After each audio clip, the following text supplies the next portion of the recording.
One of the most simple and common mental traps people fall into is confirmation bias, one that quietly shapes our beliefs without us even realizing it. Imagine you're in a debate about a topic you feel strongly about. You search online for proof that you're right, and sure enough, you find articles, studies, and expert opinions that support your view. See, the facts back me up, you think. But did you ever stop to consider the evidence against your position? Or did you only look for information that confirmed what you already believed? This is confirmation bias in action. Our tendency to seek out, interpret, and remember information that supports our existing beliefs while ignoring or dismissing anything that contradicts them. It's why people with different political opinions can look at the same event and come away with completely different conclusions. It's why superstitions persist, conspiracy theories thrive, and long-held misconceptions refuse to die. Once an idea takes root in our minds, our brain instinctively works to defend it, even at the cost of reality. Psychologist Peter Wason demonstrated this in the 1960s with a simple experiment. He gave people a number sequence and asked them to determine the rule behind it. Instead of testing a variety of possibilities, most people only looked for evidence that confirmed their initial guess, never stopping to challenge their assumptions. This same mistake happens everywhere, from scientific research to courtroom decisions to everyday arguments with friends. What makes confirmation bias so dangerous is that it feels like rational thinking. It tricks us into believing we're being objective when we're actually just reinforcing our own mental echo chamber. The only way to break free is to do something uncomfortable. Actively seek out opposing viewpoints, challenge our own assumptions, and stay open to the idea that we could be wrong. Because sometimes, the truth isn't what we want to hear. It's what we refuse to accept. Availability heuristic. The availability heuristic is one of the easiest psychological shortcuts to fall for, because it feels like common sense. Picture this. You're about to board a plane when you suddenly remember a recent news report about a plane crash. Your heart races. Flying suddenly feels terrifying, even though statistically it's far safer than driving. Meanwhile, you don't think twice about getting into a car, despite the fact that car accidents claim thousands of lives every day. This is the availability heuristic at work, a mental shortcut where we judge the likelihood of an event based on how easily we can recall similar examples. If something comes to mind quickly, like a shark attack, a violent crime, or a lottery win, we assume it must be more common than it actually is. Our brains are wired for efficiency, so instead of carefully analyzing statistics, we rely on whatever examples are most available in our memory. This bias is why people overestimate the dangers of rare but dramatic events. News media thrives on this, bombarding us with stories about kidnappings, natural disasters, and freak accidents, things that make headlines precisely because they are unusual. Meanwhile, the slow, invisible dangers that actually kill more people, like heart disease or pollution, don't feel as urgent because they don't stick in our minds the same way. The availability heuristic doesn't just shape our fears. It influences everything from financial decisions to political opinions. If you keep hearing about economic downturns, you might assume the economy is worse than it actually is.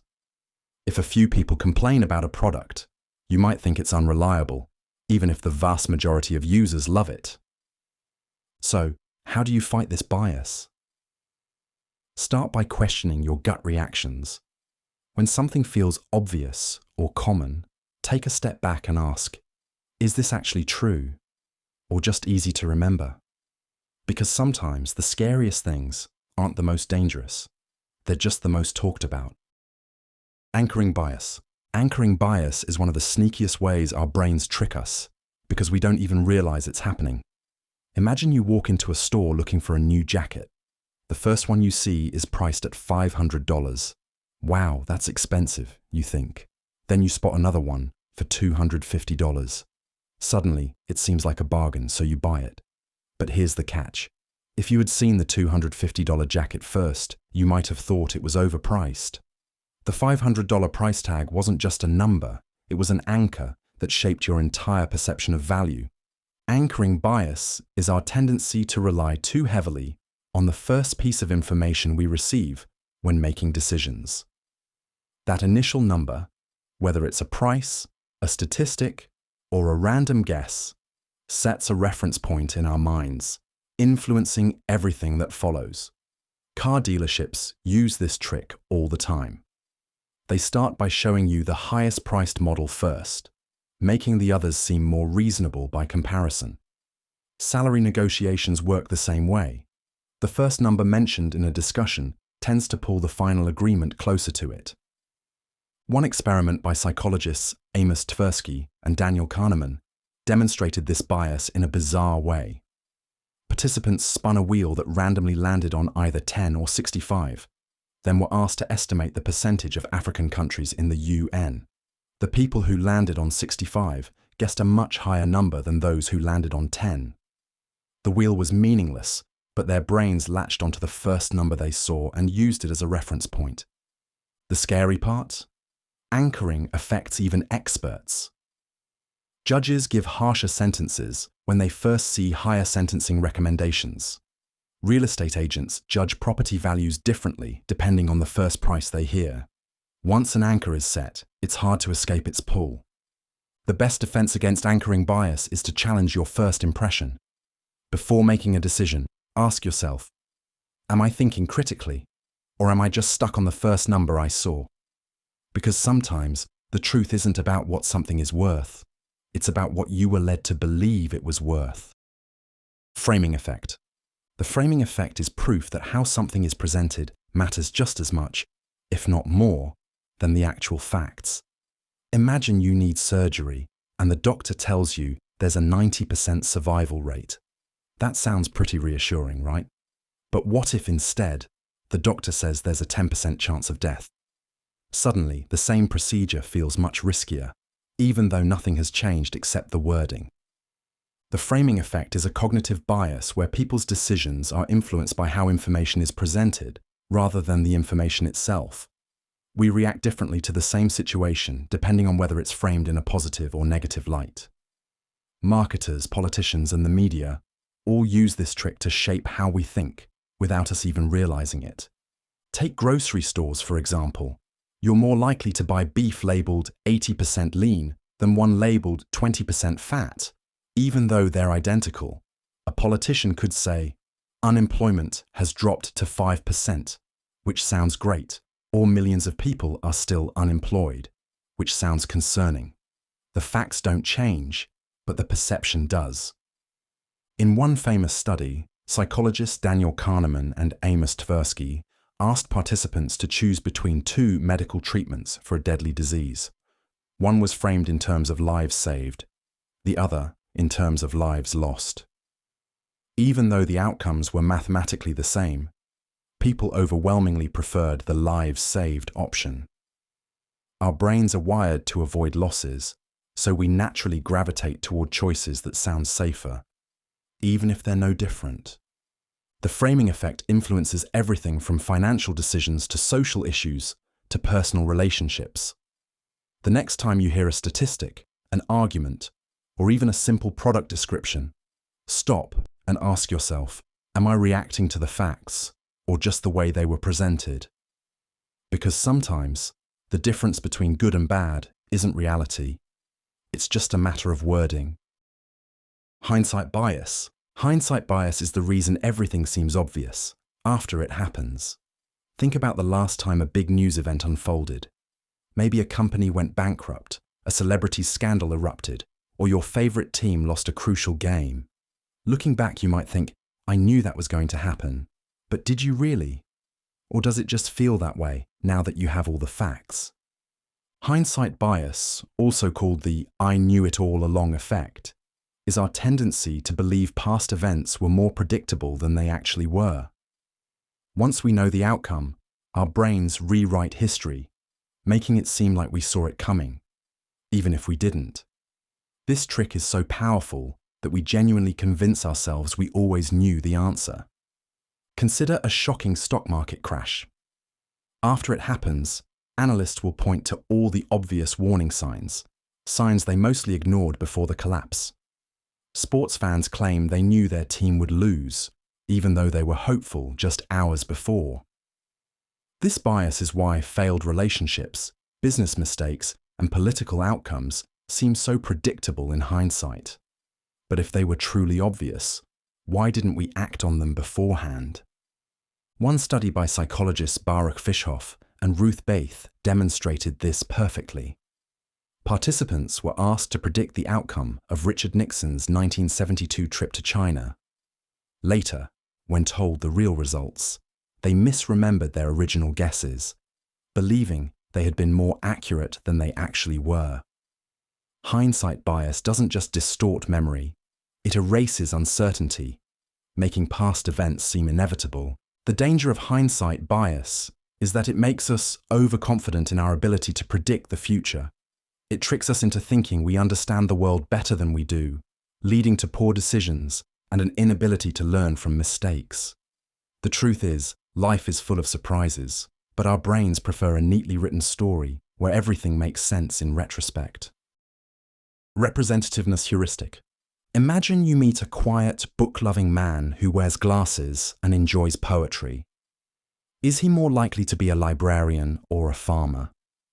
If you're like most people, you'd probably guess librarian. But here's the twist. There are far more farmers in the world than librarians, meaning statistically, he's more likely to be a farmer. This simple mistake is a perfect example of the representativeness heuristic, a mental shortcut where we judge how likely something is based on how much it fits our mental stereotype rather than actual probability. Our brains love patterns, so we tend to group things based on similarities. If someone looks, acts, or behaves in a way that matches a familiar category, we assume they belong there, without considering the bigger picture. This can lead to snap judgments that feel right but are often wrong. For example, if you hear about a startup founder who wears hoodies and dropped out of college, you might assume they'll be the next Steve Jobs or Mark Zuckerberg. But in reality, most startups fail, and most dropouts don't become billionaires. The stereotype tricks us into ignoring the odds. In a famous experiment by psychologists Amos Tversky and Daniel Kahneman, participants read a description of a woman named Linda, who was outspoken and passionate about social justice.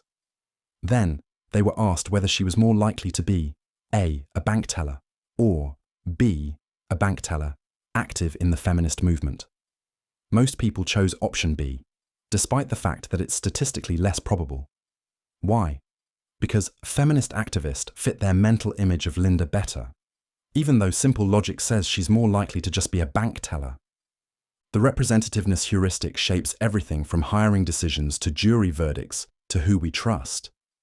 The next time you make a judgment about someone or something, ask yourself, am I basing this on reality or just on what seems to fit? Because sometimes our instincts don't lead us to the truth, they lead us to the most familiar story. Halo effect. Why do we assume that attractive people are smarter, kinder, or more capable, even when we have no evidence? Think about a celebrity you admire.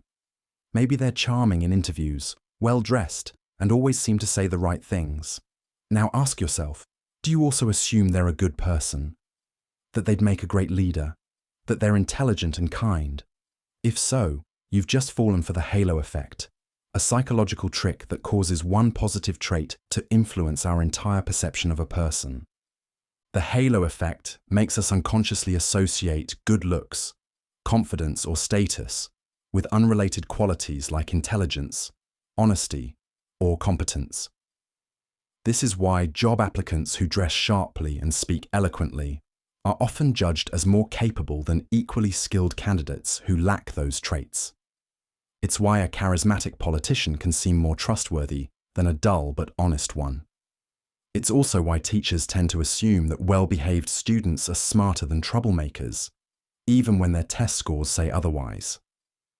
One famous study by psychologist Edward Thorndike demonstrated this effect in the military. When officers were asked to rate their soldiers' abilities, they gave higher marks to those who looked more physically fit, even in areas completely unrelated to strength, like intelligence and leadership. The officers weren't doing this on purpose.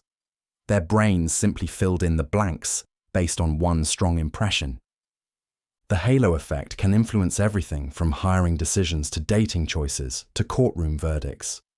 We assume someone who looks the part is the part, often without realizing it. But the next time you're drawn to someone for their charm, appearance, or confidence, take a moment to ask yourself, am I seeing the full picture, or just the glow of a halo? Because sometimes what shines on the surface isn't always what's beneath. Horn effect. Have you ever disliked someone the moment you met them, without really knowing why? Maybe their handshake was weak, their voice had an odd tone, or they wore a wrinkled shirt. Before they even spoke a full sentence, you had already made up your mind. I don't trust this person. This is the horn effect in action, a psychological trick where one negative trait, no matter how small, unfairly taints our entire perception of someone. The horn effect is the dark twin of the halo effect. Just as we assume that attractive, confident people are smarter and more capable, we also assume that someone with an undesirable trait, like a disheveled appearance, a nervous demeanor, or even an unfortunate name, is less competent or even less moral.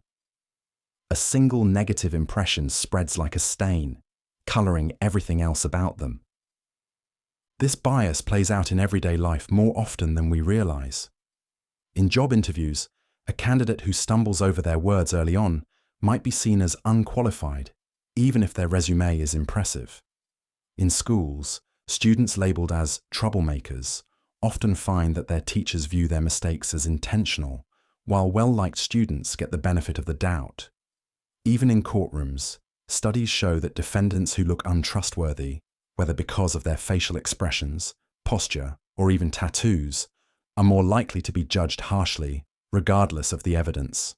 What makes the horn effect so powerful is that it blinds us to reality. We think we're making rational judgments, but in truth, we're just reacting to a first impression. The next time you catch yourself dismissing someone too quickly, ask yourself, am I seeing the person or just the shadow of my own bias? Because sometimes the flaw isn't in them, it's in how we choose to look. Focusing effect. If you could move to a sunny beach town tomorrow, would you be happier? Most people would say yes.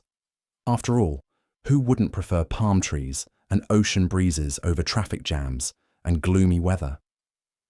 But here's the catch. Studies show that people who move to so-called paradise locations aren't actually any happier in the long run. This is because of the focusing effect, a psychological trick where we overemphasize one factor while ignoring everything else that contributes to an experience. The focusing effect makes us believe that a single feature, like great weather, a high salary, or a prestigious school, will dramatically improve our lives. We fixate on that one aspect and assume it will make or break our happiness. But in reality, life is a mix of countless elements, and no single factor dictates how we feel.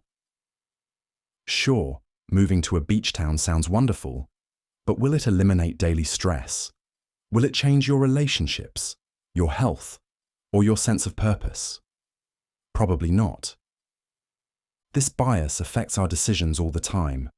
When buying a car, we might obsess over gas mileage but forget about comfort. When choosing a job, we might focus entirely on salary while ignoring work-life balance. Even in relationships, we can get caught up in someone's attractiveness or success while overlooking deeper compatibility. The problem with the focusing effect is that it tricks us into making short-sighted decisions. We convince ourselves that one shiny detail will determine our happiness, only to realize later that life is much more complicated. So before you pin all your hopes on one thing, ask yourself, am I seeing the whole picture, or just the part that's easiest to focus on? Because sometimes the key to happiness isn't what we look at, it's what we fail to see. Affect heuristic. Picture you're at the grocery store, trying to decide between two brands of peanut butter. One has sleek, modern packaging with a clean design. The other looks outdated, with dull colors and an unappealing label. Without thinking too much, you grab the first one. Why? Because it feels like the better choice. This is the affect heuristic in action, a mental shortcut where our emotions guide our decisions more than logic or facts. The affect heuristic is the reason we instinctively trust people with warm smiles, assume expensive products are higher quality, and fear things that sound dangerous, even when they aren't. Our brains love efficiency, and instead of carefully analyzing every decision, we often rely on gut feelings. If something gives us a positive emotional response, we view it as good, safe, or valuable. If it triggers fear or discomfort, we see it as bad, risky, or undesirable. Marketers use this trick against us all the time. Ever noticed how political ads rarely focus on policies, but instead try to stir up fear or admiration? Or how commercials for junk food don't list the ingredients, but show happy families enjoying a meal? That's because emotions, not facts, drive our choices. Even in the legal system, research has shown that a defendant who looks remorseful is more likely to receive a lenient sentence than one who appears cold, regardless of the evidence. The real danger of the affect heuristic is that it can lead to poor judgment. We might dismiss good advice because we don't like the person giving it, or underestimate real risks because they don't feel scary. So the next time you're making a decision, ask yourself, am I thinking or just feeling? Because sometimes the mind's shortcuts take us in the wrong direction. Familiarity heuristic. Have you ever wondered why you keep ordering the same meal at your favorite restaurant, even when there are dozens of other options? It's not because it's objectively the best choice, it's because it's familiar. This is the familiarity heuristic at work, a mental shortcut where our brains favor things we recognize over things we don't, even when the unfamiliar option might be better. This cognitive bias explains why people tend to prefer brands they've heard of, even if they're lower quality. It's why we instinctively trust familiar faces and why pop songs seem to get catchier the more we hear them. Familiarity creates comfort, and comfort often tricks us into thinking something is good, simply because we've encountered it before. The familiarity heuristic is helpful in some ways. It saves time by allowing us to make quick decisions without overanalyzing every option. But it can also lead to flawed thinking. For example, studies show that people are more likely to believe false information if they've heard it multiple times, even if they know it's untrue. The more often we see or hear something, the more real or valid it feels, regardless of actual evidence. This bias even influences relationships. We tend to be drawn to people we see often, classmates, co-workers, or even celebrities, not necessarily because they're better people, but because repeated exposure makes them feel more trustworthy. The danger of the familiarity heuristic is that it can trap us in the illusion of safety. We stick with what we know instead of exploring new opportunities. So, next time you find yourself choosing the same thing simply because it feels comfortable, ask yourself, is this truly the best option, or just the one I recognize? Placebo effect. Imagine taking a pill for your headache, only to find out later that it was nothing more than a sugar tablet. But strangely enough, your headache was gone. How is that possible? Welcome to the placebo effect, one of the strangest and most powerful psychological tricks our minds can play on us. The placebo effect happens when a person experiences real improvements in their condition simply because they believe they are receiving treatment, even when they aren't. It's not just wishful thinking. Scientific studies have shown that the brain releases chemicals like endorphins and dopamine in response to this belief, actually reducing pain and improving symptoms. Doctors have observed this phenomenon in everything from pain relief to depression treatment to even improving athletic performance. In one study, athletes who were unknowingly given a saline injection but told it was a performance-enhancing drug showed noticeable improvements in strength and endurance. Their belief in the treatment was enough to trick their bodies into performing better. But the placebo effect isn't always harmless. It can lead people to rely on fake treatments while ignoring real medical advice. It also raises ethical concerns. Should doctors prescribe placebos if they know it might help, even if it's based on deception? What's most fascinating about the placebo effect is what it reveals about human psychology. If belief alone can make us feel better, then how much of our experience of reality is shaped by what we expect? It's a reminder that sometimes our minds are more powerful than we think. The next time you feel an improvement after taking a pill, ask yourself, was it the medicine or was it you? Nocebo effect. Picture yourself going to the doctor who warns you that a certain medication might cause nausea. The next day, you feel sick, except there's a catch.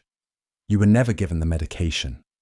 What you experienced is known as the nocebo effect, the dark twin of the placebo effect. While the placebo effect tricks your mind into feeling better, the nocebo effect does the opposite. It convinces you that you're experiencing negative symptoms, even when nothing harmful is actually happening. In one study, patients who were told they might experience headaches from a harmless treatment actually reported more headaches than those who weren't warned. It wasn't the treatment causing the symptoms, but their expectations of discomfort. This effect is particularly powerful in medical settings. Patients who are overly warned about side effects sometimes suffer from them purely because they expect to. In extreme cases, people have even died from the belief that they were terminally ill, despite later discovering that their diagnosis was incorrect. The mind's ability to influence the body is shockingly strong. The nocebo effect also plays out in everyday life. If you believe that working late will make you exhausted, you'll probably feel drained even if you had enough sleep. If you think a food will make you sick, you might start feeling nauseous before even eating it. Our expectations don't just color reality, they create it. The next time you hear about a possible side effect, a superstition, or a rumor about something being harmful, ask yourself, is this real, or am I making it real? Because sometimes, believing in the worst is enough to bring it to life. Forer effect.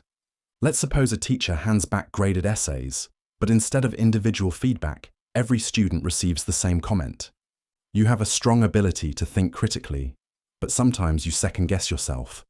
Your writing is engaging, though there's room for improvement in structure. Keep pushing yourself, and you'll achieve great things. Most students nod in agreement, feeling that the teacher really understands their strengths and weaknesses. But what they don't realize is that the feedback wasn't tailored at all. It was a one-size-fits-all statement designed to sound personal. This is the Forer effect in action. It happens when people accept vague, general statements as highly specific and meaningful to them.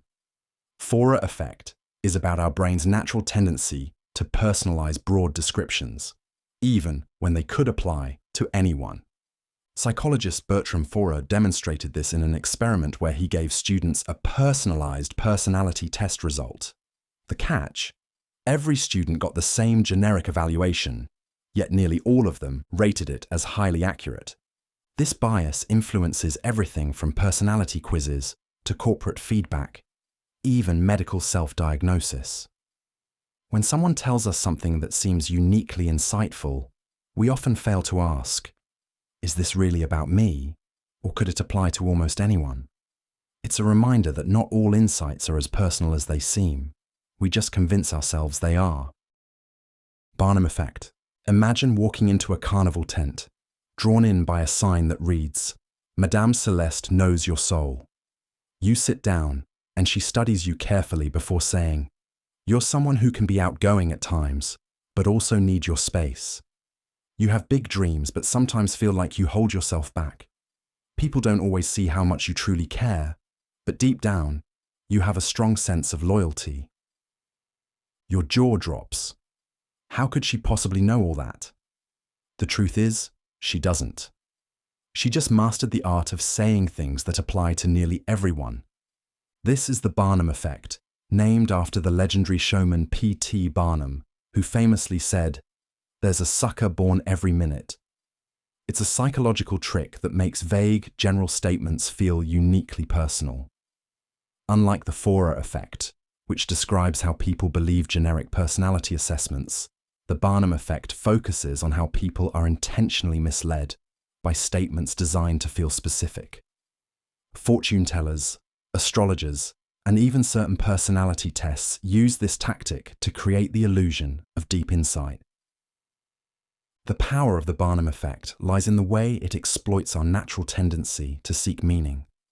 When someone tells us something about ourselves, we instinctively search for ways it might be true, even ignoring details that don't quite fit. It's why horoscopes seem accurate, why psychics can read people, and why online quizzes feel eerily spot on. But here's the real trick. Once you realize how it works, you start seeing it everywhere.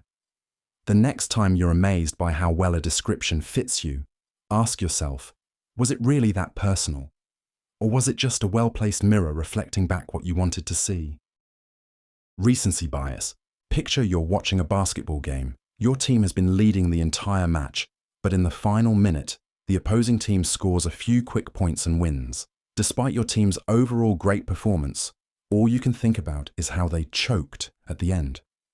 This is recency bias in action. Recency bias is our tendency to give more weight to recent events while ignoring the bigger picture. It's why a single bad day at work can make you feel like your job is terrible, even if you've had months of success. It's why people panic and sell their stocks during a market dip, forgetting years of steady growth. Our brains are wired to prioritize the latest information, often at the expense of rational thinking. This effect can influence everything from decision-making to memory. Consider students who cram for a test the night before. They feel confident because the material is fresh in their minds, but when asked about older concepts, they struggle. Politicians also take advantage of recency bias, timing big announcements or scandals carefully so voters remember only what happened most recently. The problem with recency bias is that it distorts reality. A single moment doesn't define an entire experience, yet our brains act as if it does. The key to overcoming it? Take a step back. Ask yourself, am I judging the full picture or just reacting to what happened last? Because sometimes the last thing we remember isn't the most important. It's just the loudest. Primacy effect. Think back to the first day of school. You meet your new teacher, and within seconds, you form an opinion. Maybe they smiled warmly, and you instantly liked them. Or maybe they seemed strict, and you decided their class would be miserable. Weeks later, even if their behavior changes, that first impression still sticks in your mind. This is the primacy effect at work. The primacy effect is our tendency to remember and prioritize the first piece of information we receive, often shaping our long-term perception. This bias explains why first impressions matter so much in job interviews, dating, and even advertising. If a brand introduces itself with an unforgettable slogan or a powerful ad, it stays with you, influencing your opinion even if later experiences are mediocre.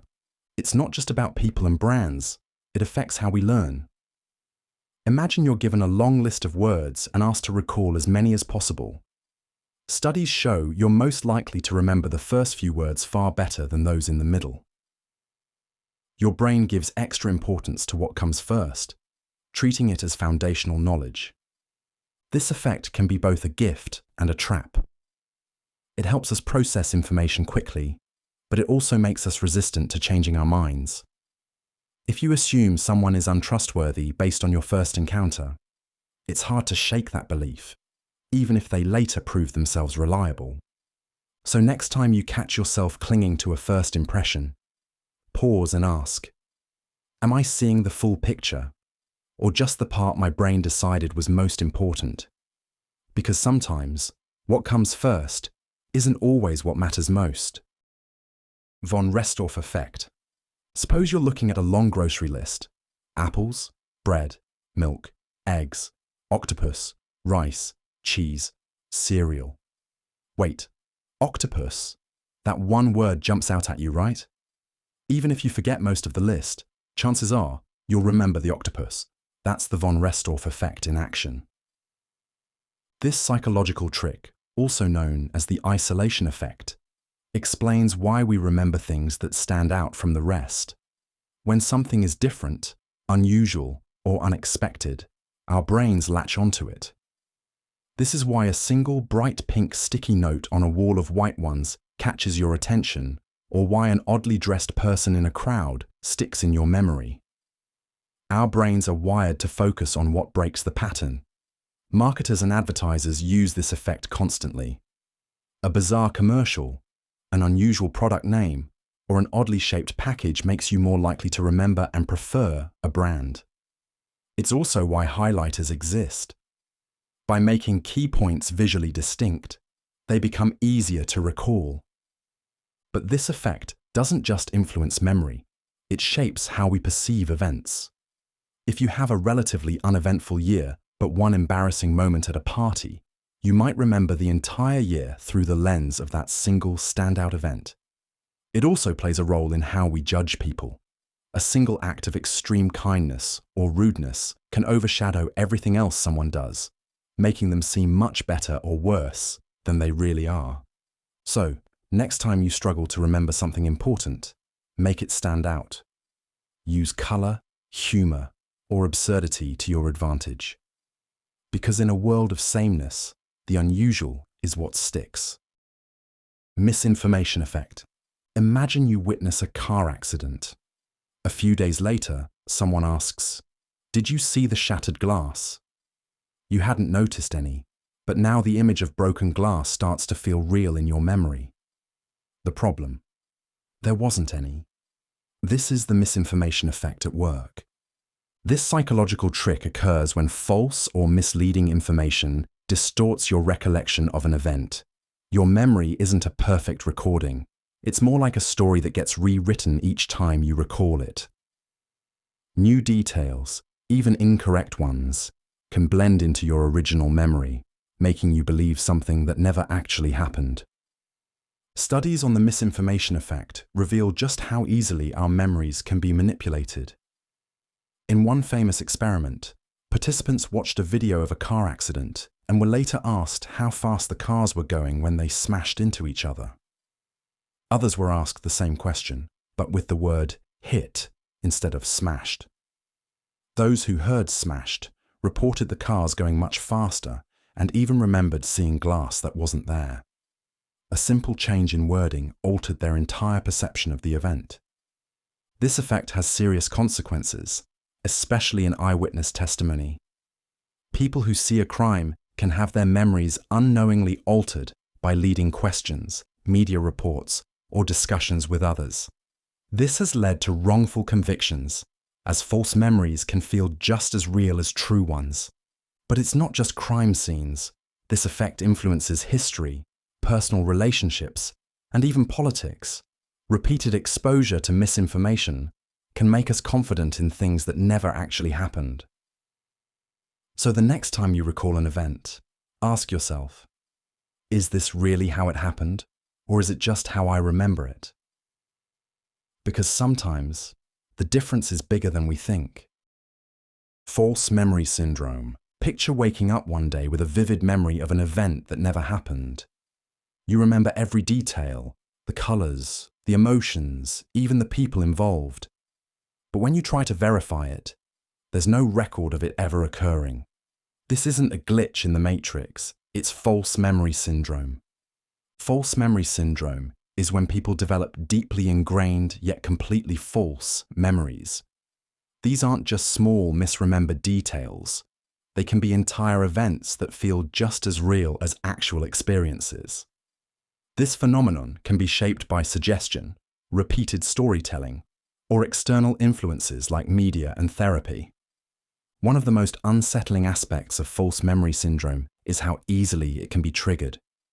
In one study, researchers showed participants childhood photographs edited to place them in a hot air balloon, a ride they had never taken. After repeated exposure, many participants remembered the ride, even adding sensory details like the wind in their hair or the thrill of looking down. Their brains had filled in the gaps, constructing a completely false experience.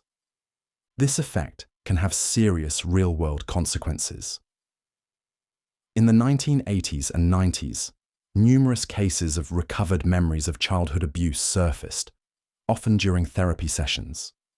Many of these memories were later found to be false, implanted unintentionally through suggestive questioning.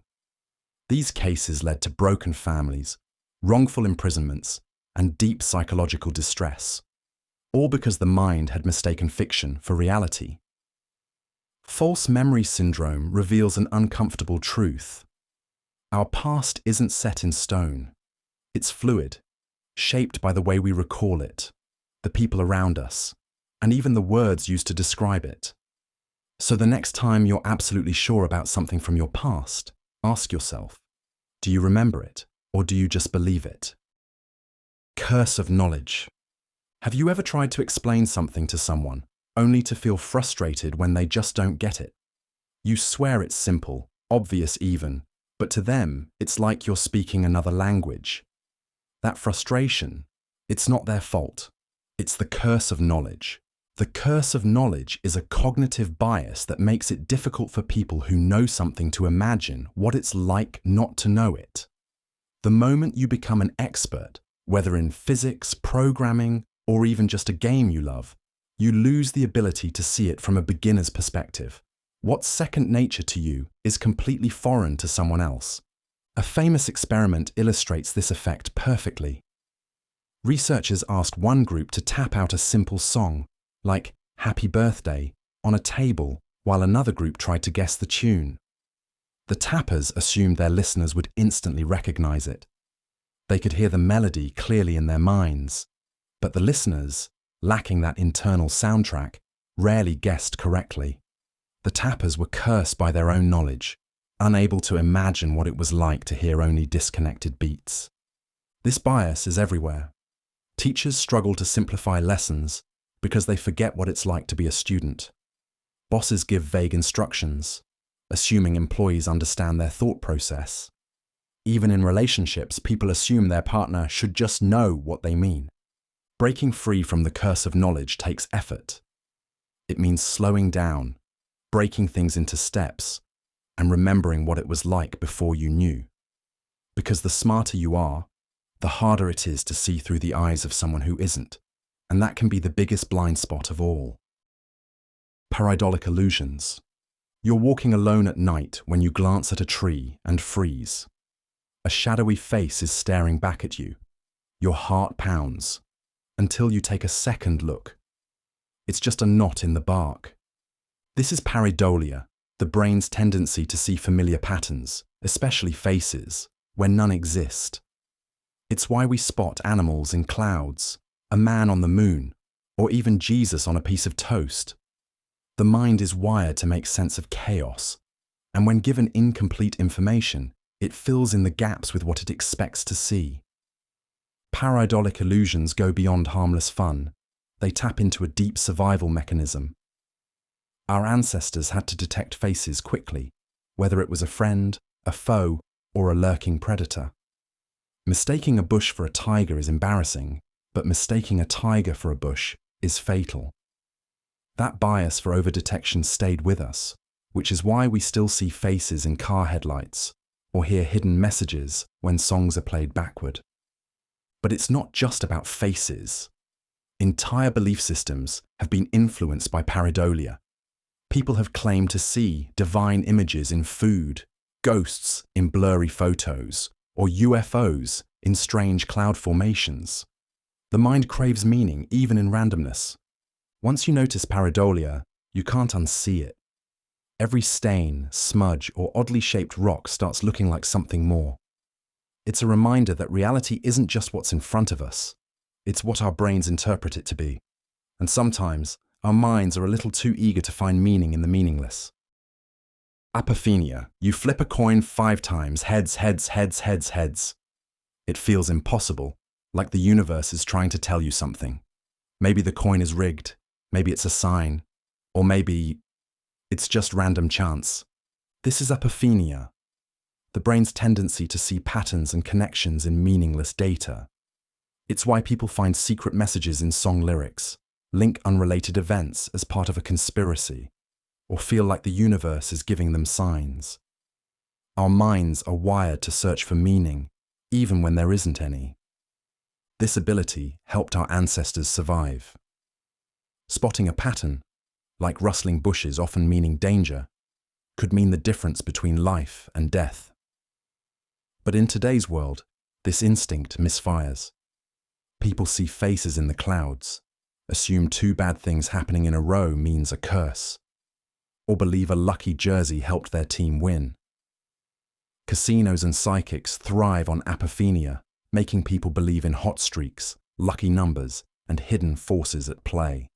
One of the most famous cases of apophenia is the Bible code theory, where people claim to find hidden messages predicting historical events in the Bible. But when the same technique was applied to Moby Dick, it also predicted real-life assassinations. The patterns weren't real. They were just coincidences.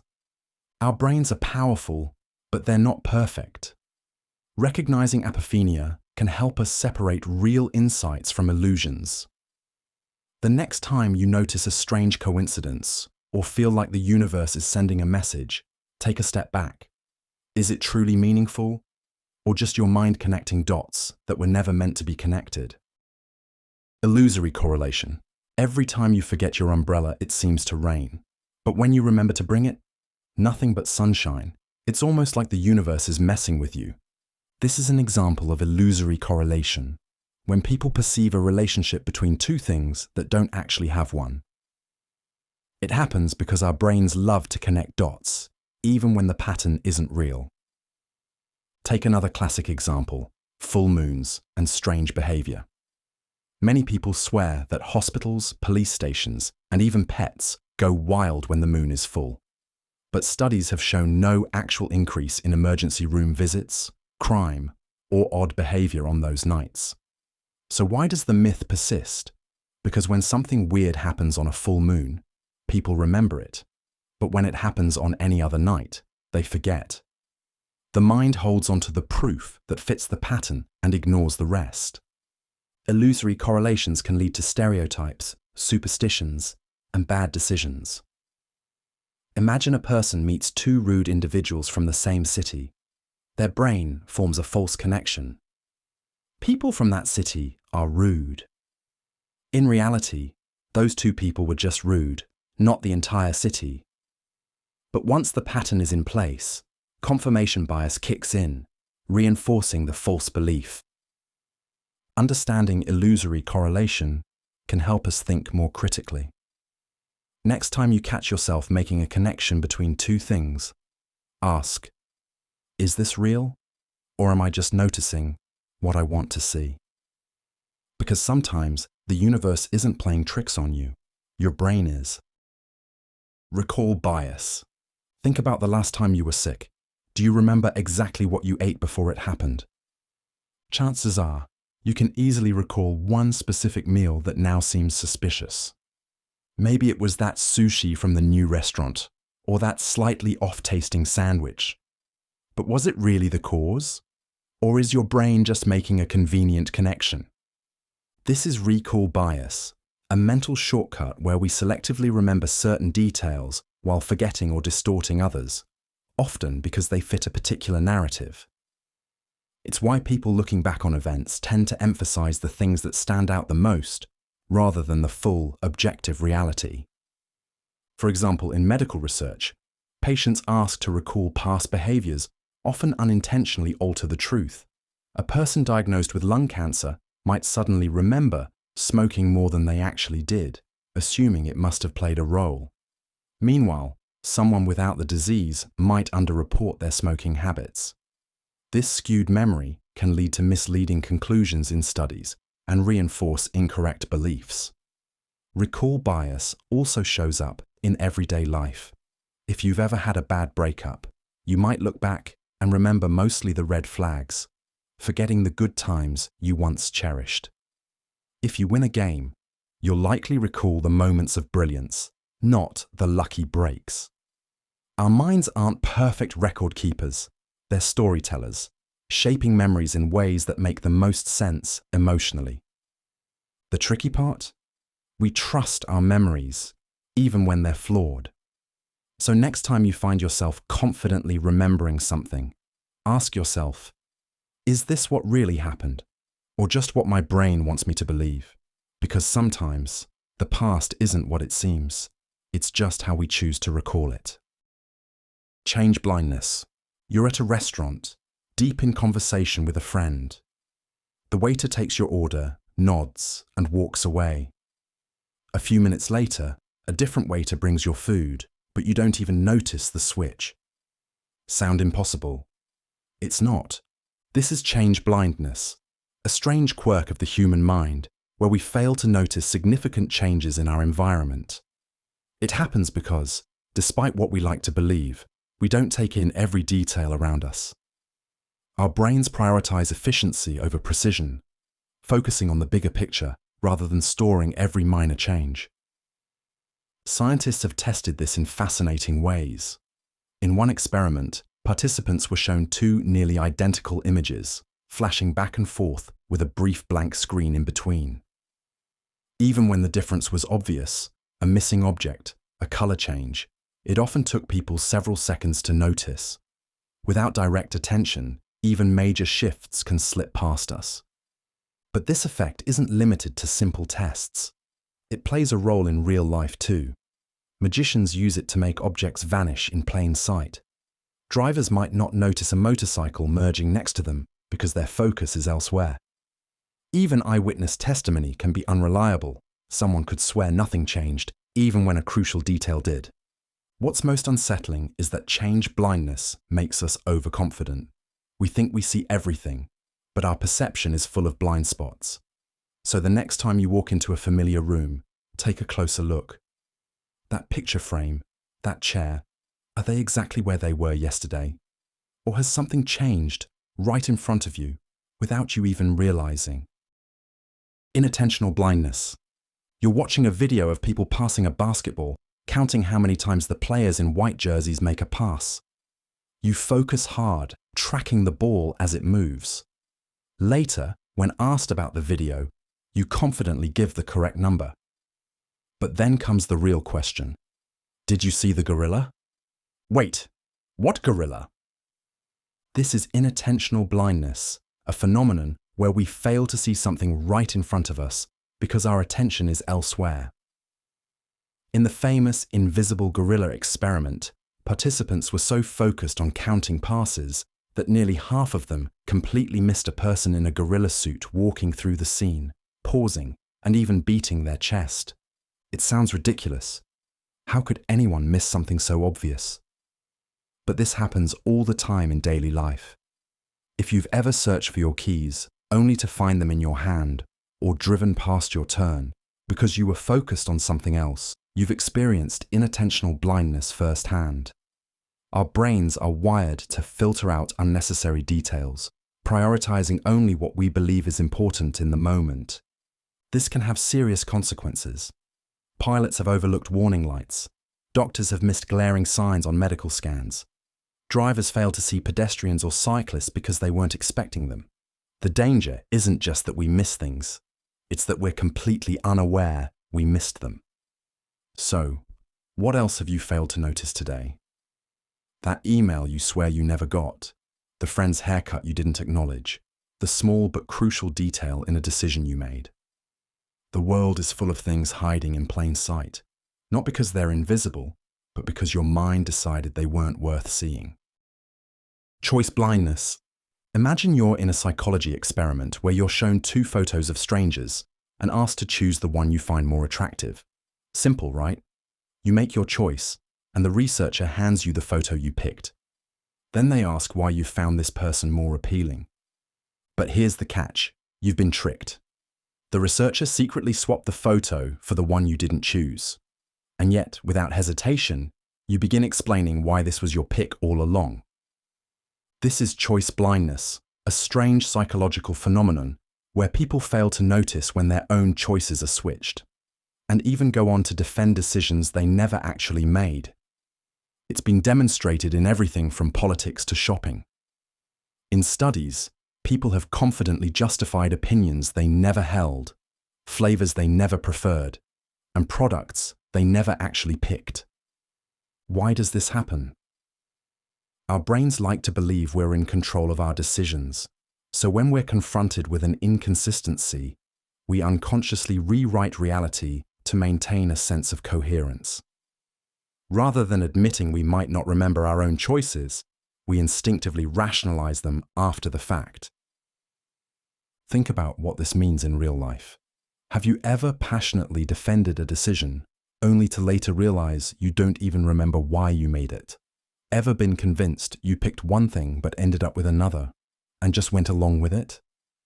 Choice blindness shows us that our sense of certainty is more fragile than we think. If we can so easily be fooled into believing we chose something we didn't, how many of our past choices are just stories we've created after the fact? Overconfidence effect. If you had to guess, how confident are you that you could spot a lie? Maybe 80%? 90%? Most people believe they're excellent at detecting deception. The truth? Studies show the average person is only slightly better than a coin flip, about 54% accurate. This is the overconfidence effect at work, a psychological phenomenon where people consistently overestimate their abilities, knowledge, or judgment. It's why most drivers think they're above average, why students overestimate their test scores, and why people make wildly inaccurate financial predictions with absolute certainty. The effect has real consequences. Doctors sometimes express excessive confidence in diagnoses, leading to misdiagnosis. Investors make risky bets, convinced they can predict market trends. In one infamous study, people were asked to answer general knowledge questions and rate their confidence in their answers. Even when they were 100% sure they were right, they were wrong about 40% of the time. Why does this happen? The brain dislikes uncertainty. Confidence feels good. It makes us feel in control. Admitting we don't know something is uncomfortable, so instead, we inflate our certainty, even when it's not justified. Ironically, those who are the least competent often have the highest confidence, a cognitive bias known as the Dunning-Kruger effect. Meanwhile, experts, aware of complexity and nuance, tend to be less certain in their judgments. So next time you catch yourself feeling completely sure about something, pause for a moment. Are you confident because you truly know, or just because it feels like you do? Sometimes, the smartest move isn't doubling down on our certainty. It's admitting that we might just be wrong. False consensus effect. Suppose you're at a restaurant with friends, and you casually mention that pineapple on pizza is an abomination. You expect everyone to nod in agreement, because obviously that's the correct opinion. But instead, one friend looks horrified and defends it as the perfect combination of sweet and savory. You're baffled. How could anyone not see it your way? This is the false consensus effect in action, the tendency to overestimate how much other people agree with our opinions, beliefs, and behaviors. We assume our views are the normal ones, simply because they make sense to us. This bias happens for a few reasons. First, we surround ourselves with like-minded people, so our opinions get reinforced. If everyone in your social circle loves a certain TV show, it's easy to assume that everyone does. Second, we're naturally egocentric. Our brains default to the belief that our way of thinking is the default setting for all humans. And third, admitting that people see the world very differently can be unsettling, so we subconsciously avoid it. The false consensus effect can have real-world consequences. It can make people overconfident in political arguments, assuming their stance is universally accepted. It can lead businesses to misjudge what customers actually want.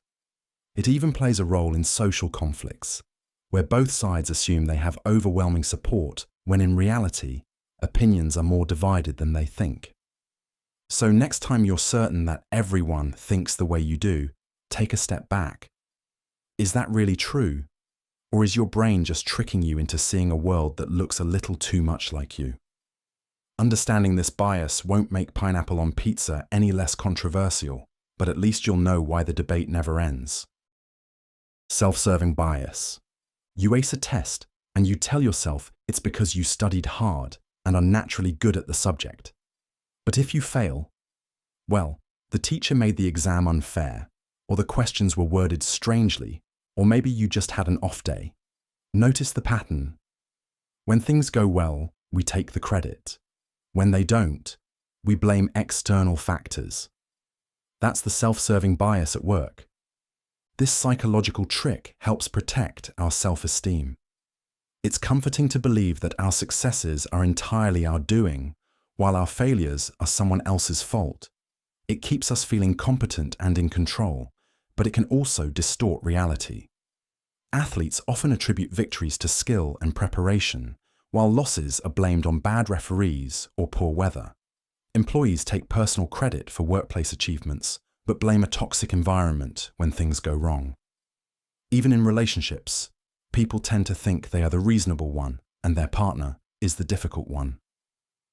Self-serving bias isn't just about ego, it shapes how we see the world.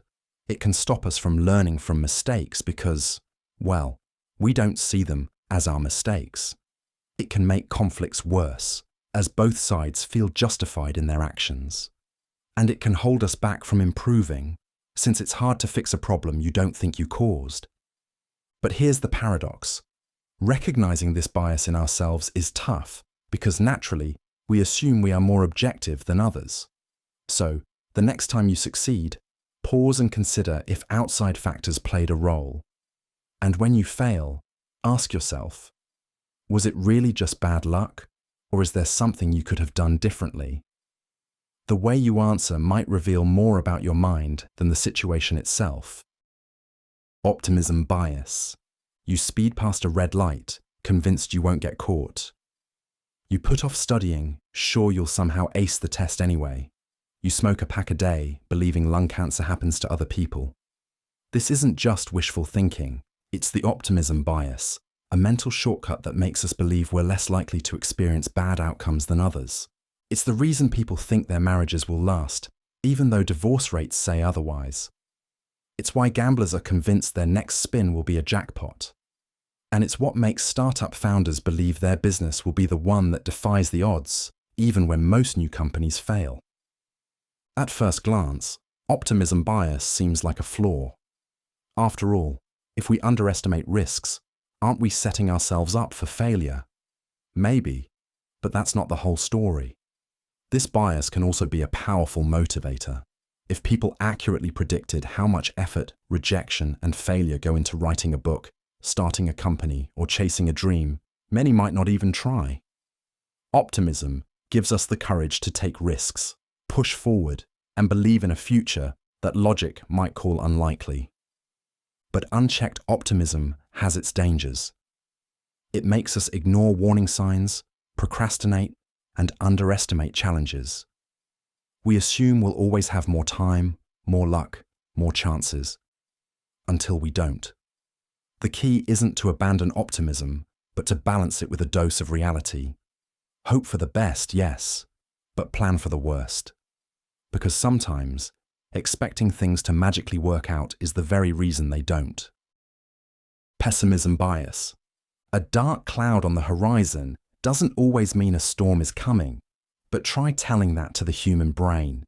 When faced with uncertainty, many people instinctively brace for disaster, assuming that the worst possible outcome is the most likely one. This tendency is known as pessimism bias, a psychological quirk that convinces us things will go wrong, even when logic suggests otherwise. Imagine two people applying for the same job. One submits their resume and assumes they have a solid chance. The other hesitates, convinced they'll be rejected, so they either delay applying or write a half-hearted cover letter. When the rejection email arrives, their belief is confirmed. See, I knew it.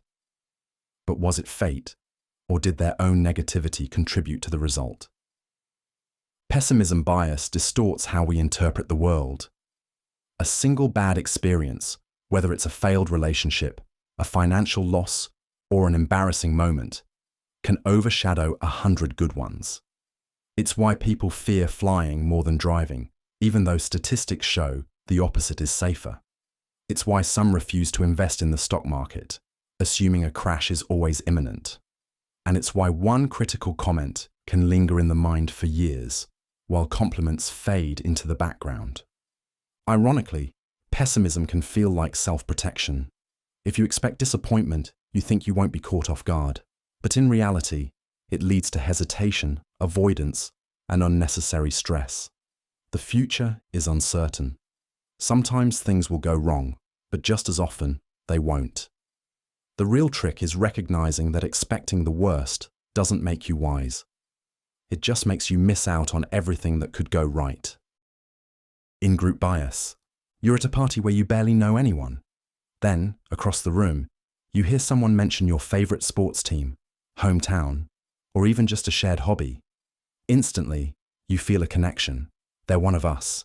Without even thinking, you gravitate toward them, ready to trust, bond, and agree with whatever they say.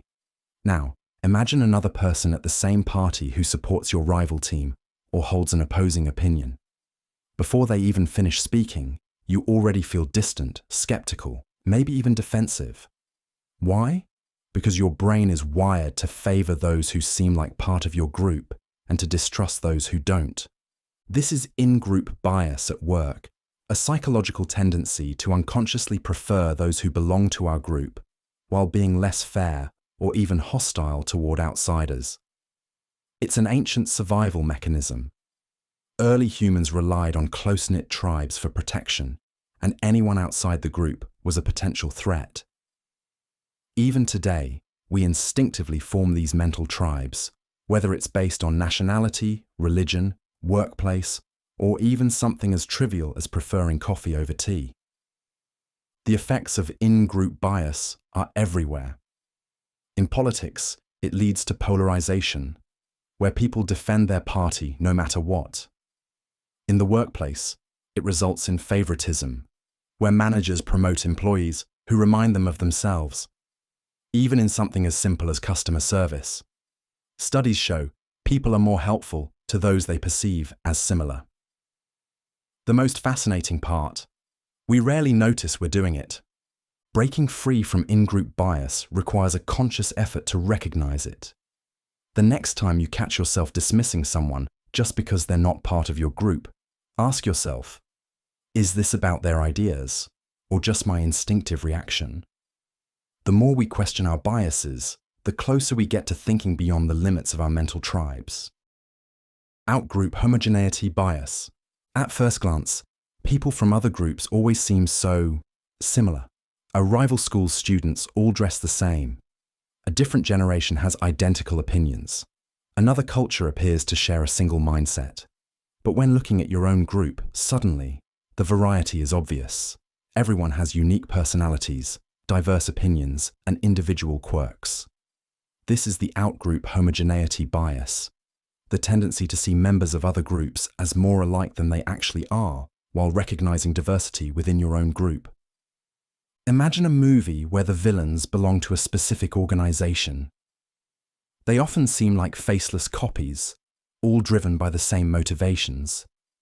But the heroes? They have depth, different backstories, and distinct personalities. This bias plays out in real life too. A fan of one music genre might think all country songs sound the same, while appreciating the subtle differences in their own favorite style. A person from one city might assume all people from another city have the same attitude, despite clear differences among individuals. The problem with this bias is that it fuels stereotypes and misunderstandings. If outsiders seem interchangeable, it's easier to make broad generalizations about them, sometimes leading to unfair judgments, discrimination, or even conflict. Social scientists have found that this bias appears across cultures, affecting how people view race, nationality, political affiliations, and even workplace teams. The irony is that everyone is someone else's outgroup. The person you see as part of a monolithic them sees you the same way. But breaking the illusion is possible. The more you interact with people from different groups, the more you realize their individuality. The world isn't neatly divided into us and them. It's a vast collection of unique, complex individuals, each seeing the world through their own lens. Stereotype threat. Before an important math test, a teacher casually mentions a study showing that boys tend to outperform girls in mathematics. Suddenly, some of the girls in the class start to feel uneasy. They second-guess their answers, their confidence wavers, and, despite being just as capable, their scores end up lower than usual. This is stereotype threat in action, a psychological phenomenon where people underperform when reminded of a negative stereotype about their group. It's not just about gender and math. Stereotype threat can affect anyone. A student from a lower income background might hear that kids from wealthier schools do better on exams and start to doubt themselves. An older worker might be reminded that young people are better with technology and suddenly struggle with a software update. Even professional athletes can experience it. If reminded that their racial or national group supposedly lacks a certain skill, their performance can suffer. The problem isn't ability, it's pressure. When people become aware of a stereotype about their group, they worry about confirming it. This stress eats away at focus, making simple tasks harder. Studies show that just mentioning a stereotype before a test can be enough to lower scores. On the flip side, removing these reminders allows people to perform at their true potential. Stereotype threat doesn't just affect individuals. It shapes society. It discourages talented people from pursuing certain careers, reinforces existing inequalities, and makes stereotypes seem true when they're actually self-fulfilling. The good news: awareness is the first step to breaking the cycle. When people recognize that these pressures exist, they can fight back against them, proving that no label or expectation defines what they're truly capable of. Dunning-Kruger Effect. A man walks into a talent show, brimming with confidence. He belts out a song, completely off-key, oblivious to the pained expressions of the judges. When they tell him he's terrible, he looks shocked. How could they not see his talent? This moment, both cringeworthy and fascinating, is a perfect example of the Dunning-Kruger effect. A cognitive bias where people with low ability in a certain area mistakenly believe they're much more skilled than they actually are. This effect happens because a lack of knowledge makes it hard to recognize incompetence. Imagine someone who just learned a few chords on a guitar. To them, it might feel like they're just steps away from being a rock star. But an experienced musician knows how much they don't know: the complexity of fingerpicking, improvisation, music theory. Ironically, as expertise grows, confidence often dips for a while because the person becomes more aware of their limitations. The Dunning-Kruger effect explains why beginners can be overly confident, while experts, who see the vastness of their field, may underestimate their own knowledge. It's why someone who's watched a few online videos about investing might believe they can beat Wall Street, while an economist with years of experience knows how unpredictable the market really is. This bias doesn't just lead to embarrassing moments. It can be dangerous. Overconfident drivers take more risks, unqualified leaders make poor decisions, and uninformed individuals spread misinformation with absolute certainty. The cure? Intellectual humility. The more willing we are to question our own knowledge, the more we can actually grow. Because the real mark of intelligence isn't believing you know everything, it's understanding just how much there is to learn. Lake Wobegon Effect. In a nationwide survey, a staggering 80% of drivers rated themselves as above average behind the wheel. Mathematically, that's impossible. Half of all drivers should be below average. And yet, this illusion of superiority isn't limited to driving. People tend to believe they're smarter, more skilled, and even kinder than most. This is the Lake Wobegon Effect, a cognitive bias where individuals overestimate their own abilities compared to others. Named after the fictional town of Lake Wobegon, where all the children are above average, this effect makes us believe we're exceptional, even when we're just average. It's why students often predict they'll score higher on tests than they do, It's why most employees think they're more competent than their peers, and it's why nearly everyone assumes they have a better than average sense of humor. The Lake-Wobegon effect is fueled by selective memory and self-serving bias. We remember our successes more vividly than our failures, making us feel more accomplished than we actually are. Meanwhile, when we compare ourselves to others, we often judge them based on their worst moments, while viewing ourselves in the best possible light. This illusion isn't entirely bad. It can boost confidence and motivation, but it can also lead to arrogance, poor decision-making, and an unwillingness to improve. If everyone assumes they're already above average, what's the incentive to grow? True self-awareness comes from embracing the uncomfortable truth. Being average isn't an insult, it's a statistical reality. The real question is, what are you going to do about it? Better than average effect. Ask a group of people if they're better than average at driving, and the majority will say yes. Ask if they're more intelligent than average, and again, most will confidently agree. The same goes for kindness, honesty, and just about any other positive trait. Statistically, this doesn't add up. Half of all people must be below average, but thanks to the better than average effect, most of us refuse to believe that we might be just okay at something. This psychological trick is a mix of ego and selective memory. When evaluating ourselves, we tend to focus on our best moments while conveniently overlooking our failures. A person who cuts someone off in traffic might excuse it as a one-time mistake, while remembering every reckless driver they've ever encountered as proof that they are superior behind the wheel. The better than average effect thrives in areas where skills are subjective or difficult to measure. Everyone likes to believe they have a great sense of humor, but what does that actually mean? Since there's no clear benchmark, we assume our strengths make us exceptional while dismissing our weaknesses as minor flaws. While a little self-confidence is healthy, this illusion can be dangerous. Overestimating abilities can lead to bad decisions. Students underestimate how much they need to study. Investors believe they can outsmart the market, and people take risks they aren't prepared for. But here's the real kicker. The people who truly excel at something are often less affected by this bias. They recognize their limitations and work to improve, while those who think they're already above average remain stuck where they are. Maybe the real secret to being better than average is realizing that you're probably not. Worse than average effect. Suppose you're faced with a situation where you're handed a Rubik's Cube and asked to solve it. You might immediately assume you'd be terrible at it, picturing only expert speed cubers who can finish in seconds. Or maybe someone asks you to parallel park in front of a crowd. Suddenly, you feel like the least competent driver in the world. But here's the twist. You might not actually be as bad as you think.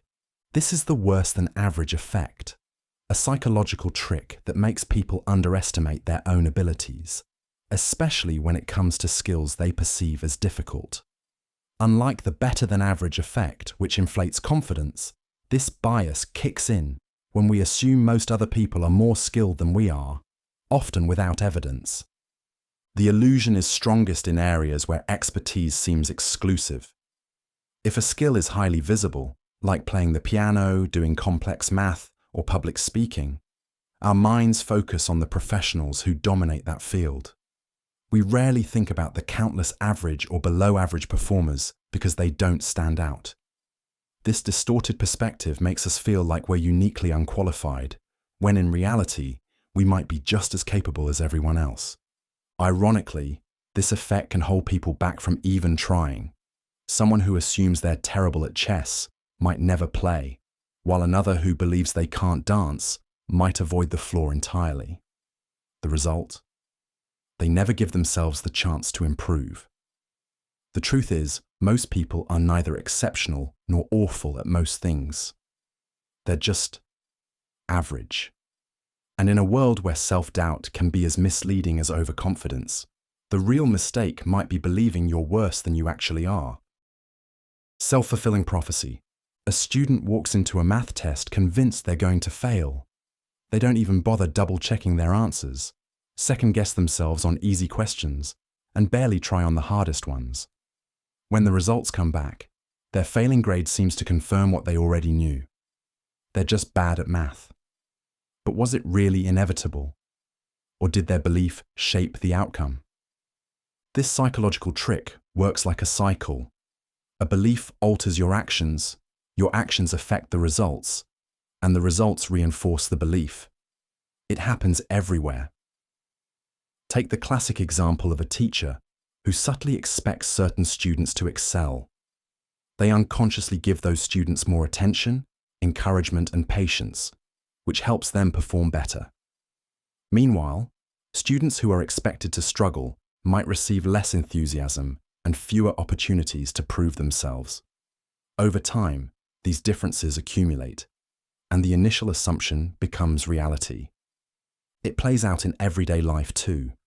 Someone who believes they're socially awkward might avoid eye contact, keep conversations short, and withdraw from interactions.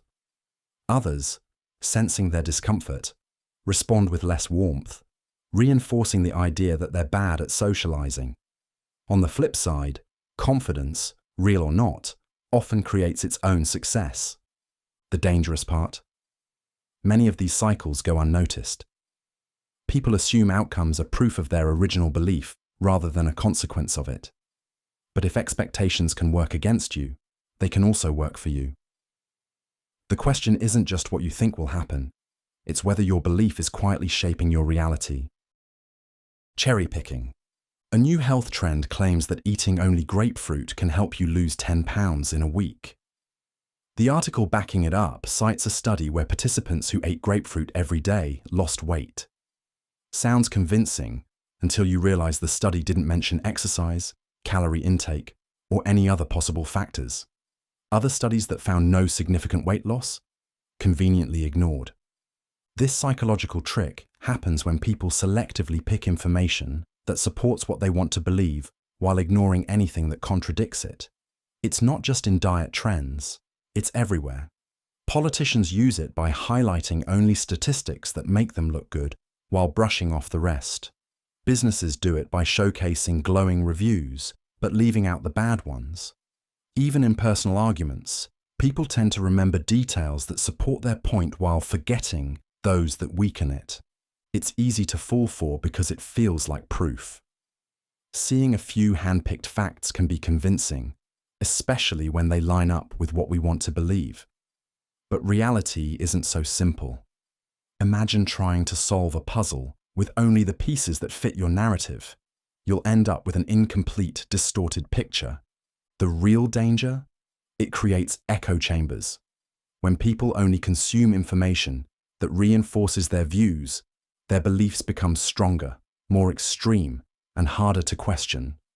The truth gets lost, buried under carefully chosen fragments of reality.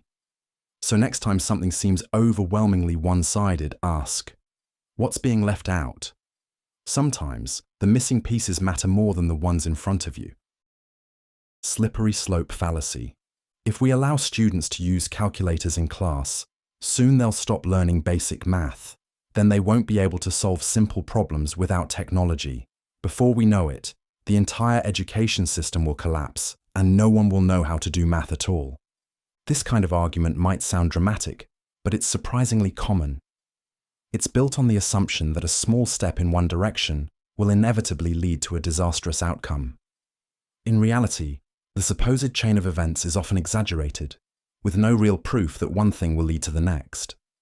It happens in all kinds of debates. Legalizing a certain drug. Some will argue that it will lead to a society-wide breakdown. Changing a school policy. Critics may claim it will ruin education forever. Even in everyday life, people use this reasoning without realizing it. If I skip one workout, I'll get lazy, stop exercising completely, and become unhealthy. In each case, the assumption is that one action will trigger an unstoppable downhill spiral, when in reality, there are many factors in between. The trick is effective because fear is a powerful motivator. When people imagine worst-case scenarios, they're more likely to act out of caution, even if the scenario itself isn't realistic. But not every decision sends you tumbling into chaos. Most changes happen in small, controlled steps, and there are always opportunities to adjust along the way. So the next time someone claims that one small choice will lead to inevitable disaster, take a step back. Instead of asking, "What if everything goes wrong?" consider, "What if nothing does?" The future is rarely as fragile as fear makes it seem. Strawman fallacy. I think schools should have better funding. Oh, so you want to throw unlimited taxpayer money at schools without accountability? That's ridiculous. Notice the problem. The first statement is reasonable, but the response twists it into something extreme, an exaggerated version that's easier to argue against. This is how a common trick in debates works. Instead of addressing an opponent's actual argument, it misrepresents it into a weaker, more absurd version. It happens in politics, online arguments, and even casual conversations. If someone suggests eating less meat for health reasons, another might respond, "Oh, so you want to ban hamburgers and force everyone to be vegan?" If one person says they support stricter background checks for gun buyers, someone else might counter, "So you want to take away everyone's guns and leave people defenseless?" The goal is to misrepresent an argument, so it's easier to dismiss. The trick works because people often react emotionally rather than logically. Instead of taking the time to clarify what was actually said, they respond to the distorted version. This turns discussions into battles, where the goal isn't understanding, it's just winning. The best way to spot this is to listen carefully. If someone's response feels like an extreme leap from what was originally said, it's worth asking, "Is that really what I meant?" More often than not, the exaggerated version exists only to be torn down. A real discussion happens when both sides engage with each other's actual points, not the imaginary ones built out of straw. Because at the end of the day, it's easy to win an argument against a made-up opponent, but it won't get anyone any closer to the truth. Ad hominem fallacy. Your argument is invalid because you're just a college student. You can't trust what she says about climate change. She's not even a scientist. Notice something. Neither response actually engages with the argument being made. Instead, they go straight for the person saying it. This is one of the oldest tricks in the book, attacking the messenger instead of the message. It happens everywhere, in politics, in social media debates, even in everyday conversations. If someone points out a flaw in a policy, they might get dismissed as too young to understand or too biased to take seriously. If a scientist presents research someone doesn't like, they might say, "Well, they're just in it for the grant money." These kinds of responses are powerful because they shift the focus. Instead of debating the idea, the debate becomes about whether the person is even worth listening to. Why does this trick work so well? Because it's easy. It takes effort to engage with an argument, to think critically, to weigh evidence. It's much simpler to take a shortcut. Attack the person instead, cast doubt on their credibility, and move on. But here's the catch. Bad people can still make good points, and good people can still be wrong. An idea should be judged on its own merits, not on who's saying it. The next time a debate turns personal, pay attention. Is the argument being addressed, or is the person being attacked? A real discussion is about ideas, not insults. Because once the focus shifts to discrediting the speaker, the truth is no longer the priority. Winning is. And that's where meaningful conversation dies. Appeal to authority. A famous actor once claimed that a certain vitamin could prevent cancer. Sales of that vitamin skyrocketed overnight. But here's the problem. He wasn't a doctor, a scientist, or even remotely qualified in medicine. He was just well known, and that was enough. This is a perfect example of how people fall for an argument, not because of evidence, but because of who is making it. If an authority figure, whether it's a celebrity, a CEO, or even just someone with a fancy title, makes a claim, many people automatically assume it must be true. After all, They sound confident, they have influence, and they seem to know what they're talking about. But authority alone doesn't equal accuracy. Of course, listening to experts is usually a good idea. A trained pilot is obviously a more reliable source on aviation than your neighbor. But the danger comes when people rely entirely on status rather than substance. Just because a Nobel Prize winner makes a claim outside their field doesn't mean it's valid. Just because a doctor endorses a product doesn't mean it's effective. Even experts can be wrong. And sometimes, authority figures have agendas, whether it's money, fame, or simply being too stubborn to admit a mistake. So the next time someone tries to convince you with a name rather than a fact, ask yourself, what's the actual evidence? Authority can be useful, but it's not a shortcut to the truth. Because when people stop questioning and start blindly following, it's not knowledge they're gaining, it's obedience. Appeal to ignorance. In the 1950s, some scientists argued that smoking wasn't dangerous. Their reasoning? There was no definitive proof that cigarettes caused lung cancer. Decades later, overwhelming evidence confirmed the link, but by then, millions had suffered the consequences of an argument based on ignorance. This kind of reasoning is everywhere. If there's no proof that aliens don't exist, then they must be real. If no one has found Bigfoot, that means he's out there, just really good at hiding. The flaw in this thinking is simple. A lack of evidence isn't proof of anything. Just because something hasn't been disproven doesn't mean it's true. And just because something hasn't been proven doesn't mean it's false. This fallacy can be used to manipulate people in dangerous ways. A politician might say, "There's no proof that my opponent didn't commit a crime." A company might claim, "There's no evidence our product doesn't work." In both cases, the burden of proof is flipped upside down, forcing people to disprove a claim rather than requiring solid evidence to support it in the first place.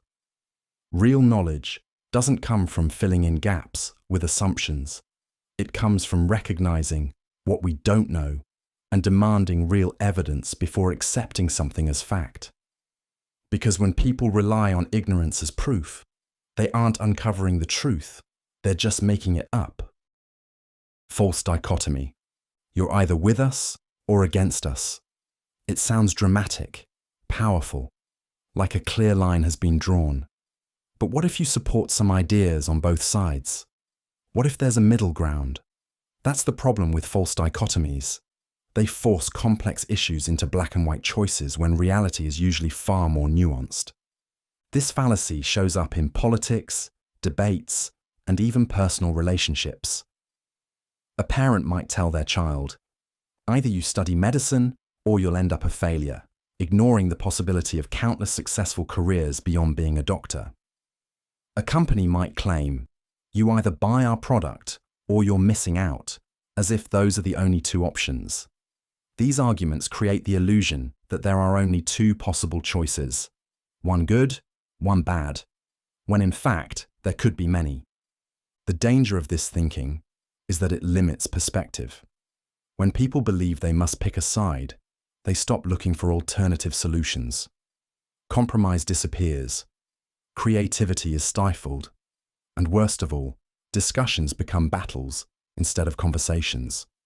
Life is rarely a simple this or that decision. Most of the time, the truth exists somewhere in between. The real challenge isn't choosing one side. It's recognizing that the choices we're given aren't always the only ones that exist. Bandwagon fallacy. At some point, you've probably seen a long line outside a restaurant and thought, "That place must be amazing." Maybe you've even joined the line yourself, assuming that so many people couldn't possibly be wrong. But here's the catch. Those people might just be following the crowd too. This is the essence of the bandwagon fallacy. The idea that something must be true, good, or valuable just because a lot of people believe in it. It's the logic behind fads, viral trends, and why everyone suddenly seems to love a movie you've never heard of until yesterday. The more people who buy into something, the more convincing it becomes, even if there's little actual evidence behind it. History is filled with examples of this thinking gone wrong. In the 17th century, people lost fortunes during the Dutch tulip mania, convinced that the skyrocketing price of tulip bulbs would never fall. In the early 2000s, millions of investors jumped into the dot-com bubble, certain that every internet company would succeed, until the crash proved otherwise. In both cases, the crowd wasn't proof of truth. It was proof of mass delusion.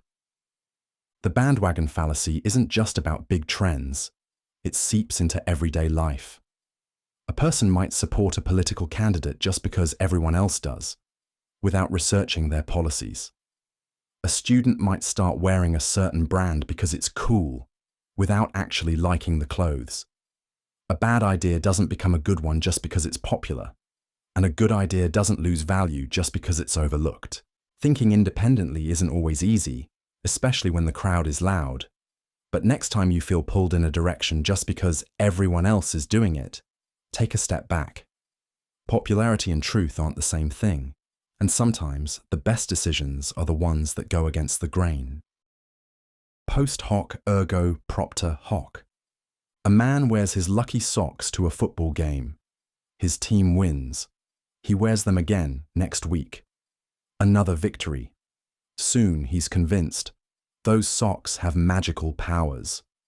This kind of thinking is the basis of post hoc ergo propter hoc, a Latin phrase meaning after this, therefore because of this.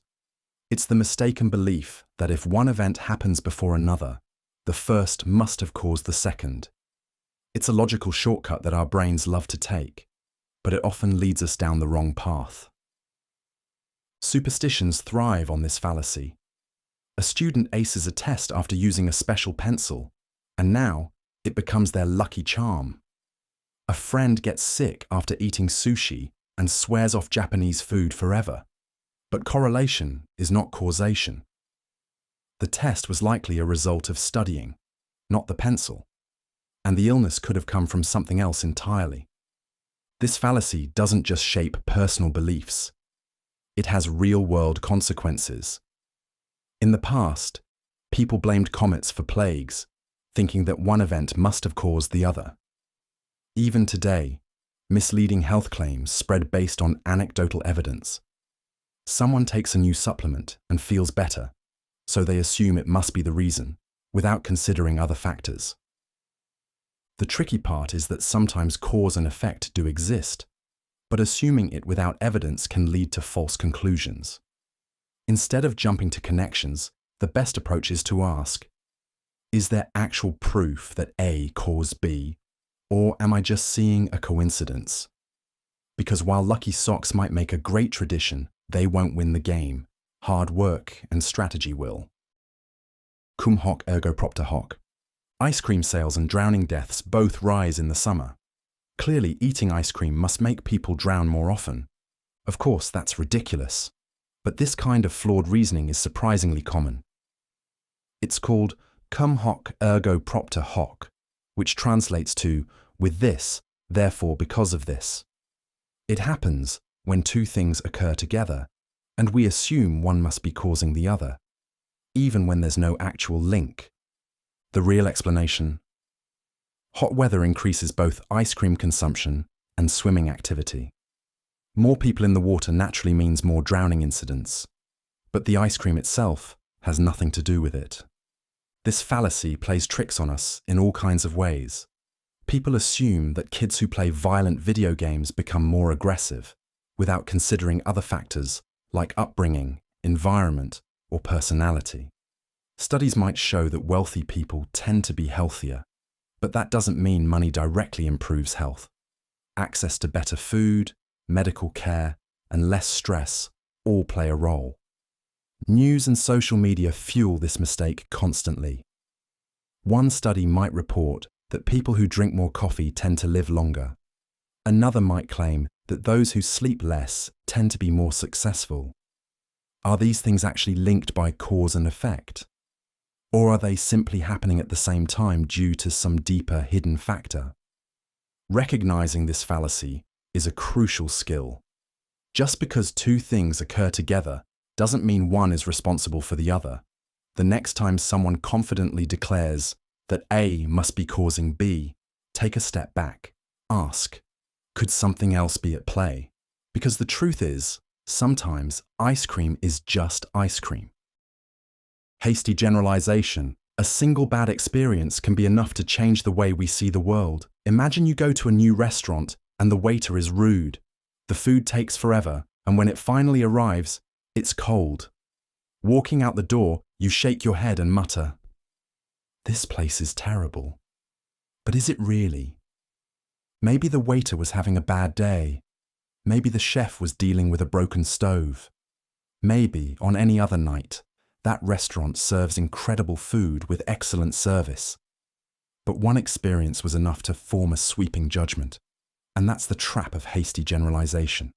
This cognitive shortcut happens when we take a small sample of information and assume it applies to everything. One lazy employee convinces us an entire company is unprofessional. One bad driver from another state makes us think everyone from there is terrible on the road. A single misleading news article creates an opinion about an entire group of people. Social media and the internet amplify this effect. If a viral video shows a person from a certain profession, city, or political group doing something foolish, thousands of people will suddenly declare, they're all like that.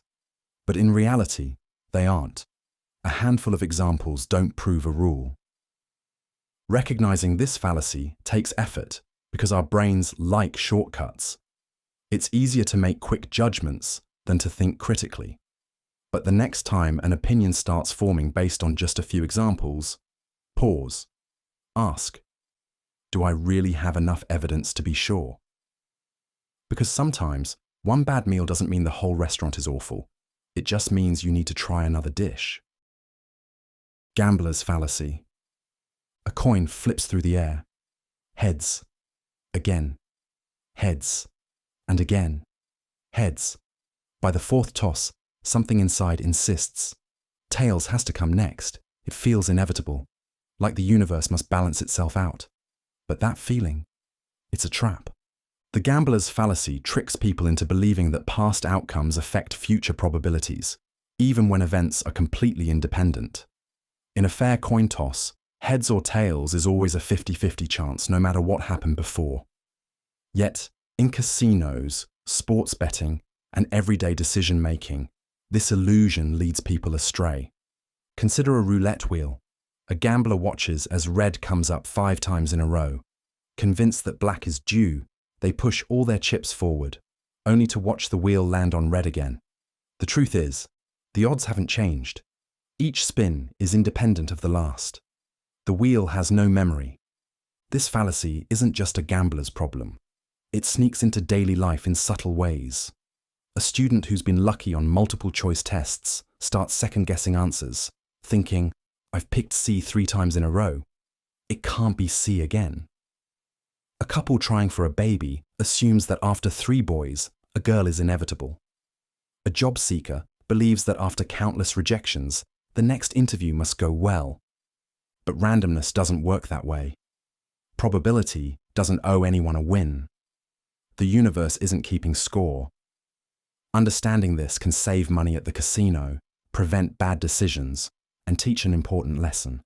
Luck is just that. Luck. The best way to win isn't to chase patterns that don't exist. It's to recognize when the mind is playing tricks and let the coin fall where it may.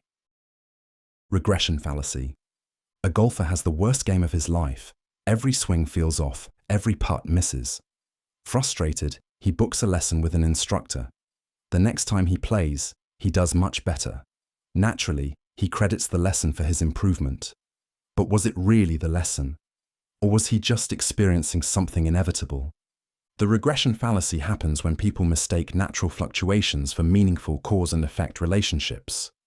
In reality, extreme events, whether unusually bad or unusually good, tend to be followed by more average ones, simply due to chance. A terrible golf game is often followed by a better one, not because of a quick fix solution, but because performance naturally evens out over time. This illusion pops up everywhere. A parent scolds their child for getting a bad grade, only to see improvement on the next test and assume their strictness worked.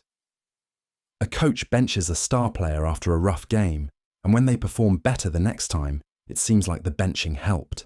A company hires a consultant after a terrible quarter, and when profits bounce back to normal, they assume the consultant was a genius.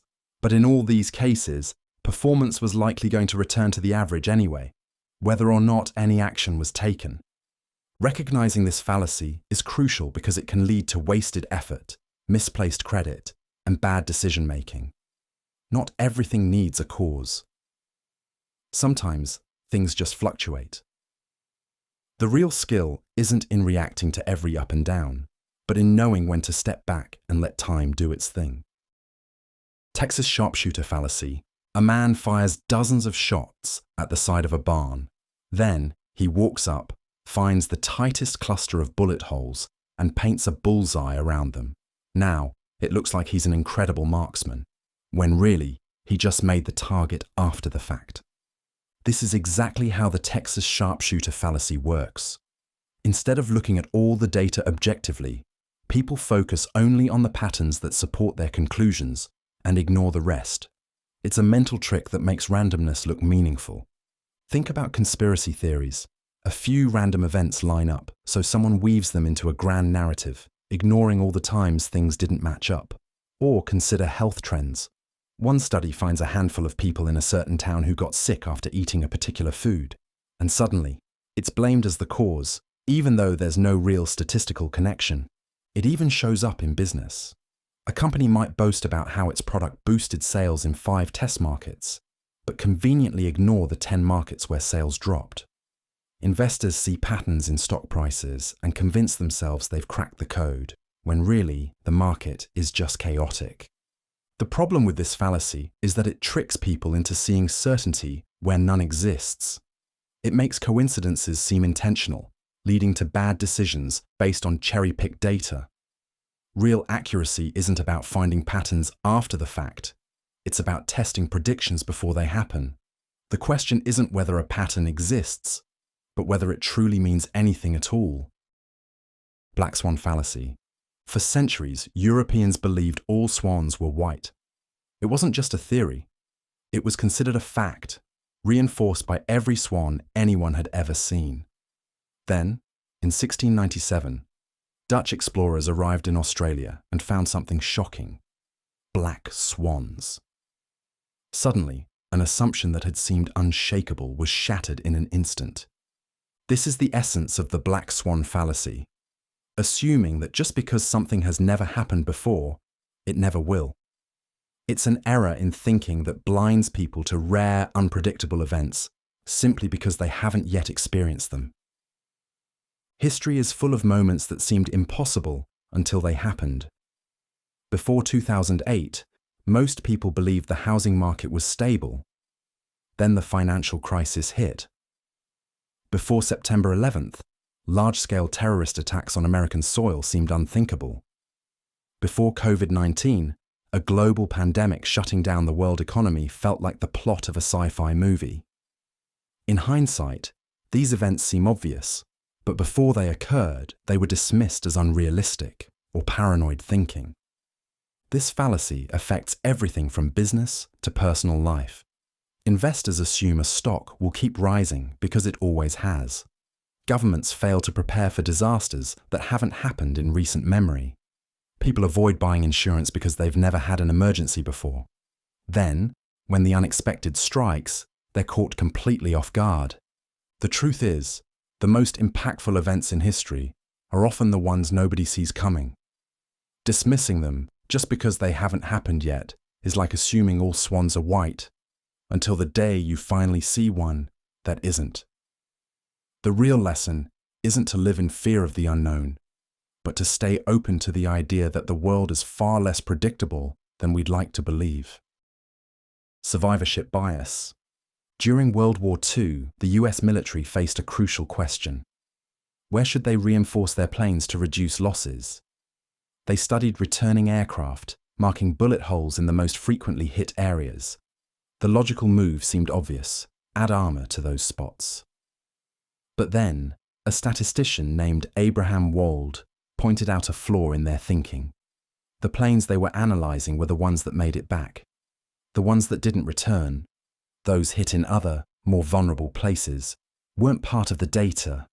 Instead of reinforcing where the bullet holes were, they needed to reinforce where they weren't. This is survivorship bias, the mistake of focusing only on successful cases while ignoring the ones that failed. It's everywhere in life. We see it when we read about billionaires who dropped out of college, thinking that skipping school might be the secret to success, forgetting the countless others who did the same and failed. We hear it in fitness advice when people swear by extreme workouts, never considering the ones who burned out or got injured along the way. Even in business, we admire companies that didn't give up, while ignoring the thousands of others that persisted just as hard but still went bankrupt. This bias tricks us into seeing only the winners, distorting reality and making success seem more predictable than it actually is. It's easy to believe that following the habits of the rich and famous will get you the same results. But the truth is, for every visible success, there are countless invisible failures. The key isn't just to learn from those who made it, it's to study those who didn't. Because sometimes, the real lessons aren't in the ones who survived, but in the ones we never hear about. Base rate fallacy. Imagine you go to the doctor for a rare disease that affects only 1 in 10,000 people. The doctor gives you a test that's 99% accurate, meaning it correctly identifies sick patients 99% of the time, and correctly identifies healthy people 99% of the time. Your result comes back positive. Panic sets in. A 99% accurate test means you're almost certainly sick, right? Not necessarily. This is where most people fall into the base rate fallacy, ignoring how rare the disease actually is. Let's break it down. Out of 10,000 people, only 1 will truly have the disease. But since the test is 99% accurate, it will still mistakenly label about 100 healthy people as positive. That means out of all the positive results, only 1 person actually has the disease, while 100 don't. Your true odds of being sick? About 1 in 101, or just 1%. This mistake happens everywhere. People hear that a personality test is 90% accurate and assume it must describe them perfectly, forgetting that broad statements can apply to almost anyone. A security system detects criminals 95% of the time, but if the crime rate is extremely low, most of those criminals are actually false alarms. Even in job hiring, someone might seem like the perfect candidate based on a rare skill set. But if very few people with that skill actually succeed in the role, betting on them might be riskier than it seems. The base rate fallacy shows why intuition can fail us. Our brains love simple answers. Positive test means sick, elite degree means success. But reality is messier. Numbers only tell part of the story, and without considering the bigger picture, we can end up making decisions that feel logical but are completely wrong. Prosecutor's fallacy. What would you do if you're on a jury for a high-profile murder case? The prosecutor confidently presents DNA evidence. A sample found at the crime scene matches the defendant, and the odds of a random person having the same DNA profile are just 1 in a million.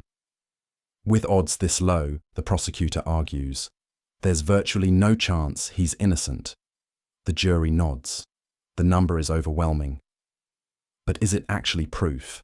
Not quite. This is a classic case of the prosecutor's fallacy, confusing the probability of the evidence if the suspect is innocent with the probability that the suspect is innocent. A 1 in a million chance of a random match doesn't mean there's a 1 in a million chance the defendant is innocent. If the city has 10 million people, that means about 10 people would randomly match the DNA. The defendant could just be one of those unlucky few. This mistake isn't just made in courtrooms. It happens in security screenings, medical testing, and even everyday arguments. A lie detector might be 90% accurate, but if thousands of innocent people take the test, plenty will be falsely labeled as liars, A terrorism watch list might have a 99% accuracy rate, but in a country of millions, the false positives can vastly outnumber the real threats. Numbers feel persuasive, especially when they come from experts, but probabilities can be misleading without context. The next time you hear a statistic being used as undeniable proof, ask yourself, is this number really saying what they think it's saying? Because sometimes what looks like certainty is just a trick of perception. Conjunction fallacy. Meet Sarah. She's passionate about social justice, highly intelligent, and was deeply involved in activism during college. Now imagine you're given two choices. A. Sarah is a bank teller. B. Sarah is a bank teller and is active in the feminist movement. Which seems more likely? Most people instinctively choose option B. It just feels right. Sarah's description makes her sound like someone who would be involved in activism. But here's the trick. Option B cannot be more likely than option A. Why? Because every feminist bank teller is, by definition, also a bank teller. Adding extra details always makes a scenario seem more plausible, but in reality it makes it less probable. This is the conjunction fallacy in action. This mental slip happens because our brains love a good story. Specific details make a narrative feel real, even when they make it statistically weaker. Think about true crime cases. People often assume a suspect is more likely to be guilty if they also have a history of violence, even when the basic probability of them committing that particular crime doesn't actually change. Marketing, politics, and media take full advantage of this bias. A vague statement like, "This supplement boosts immunity," doesn't sound as persuasive as, "This supplement boosts immunity and helps fight colds." But by adding more detail, it's actually making a bolder and less likely claim. The next time you hear an argument packed with extra details that sound too convincing, take a step back. The more specific a claim gets, the more chances it has to be wrong. Reality is rarely as neat and tidy as a good story. Disjunction fallacy. Think about a moment when you're at the airport, anxiously waiting for your flight. You check the weather, clear skies.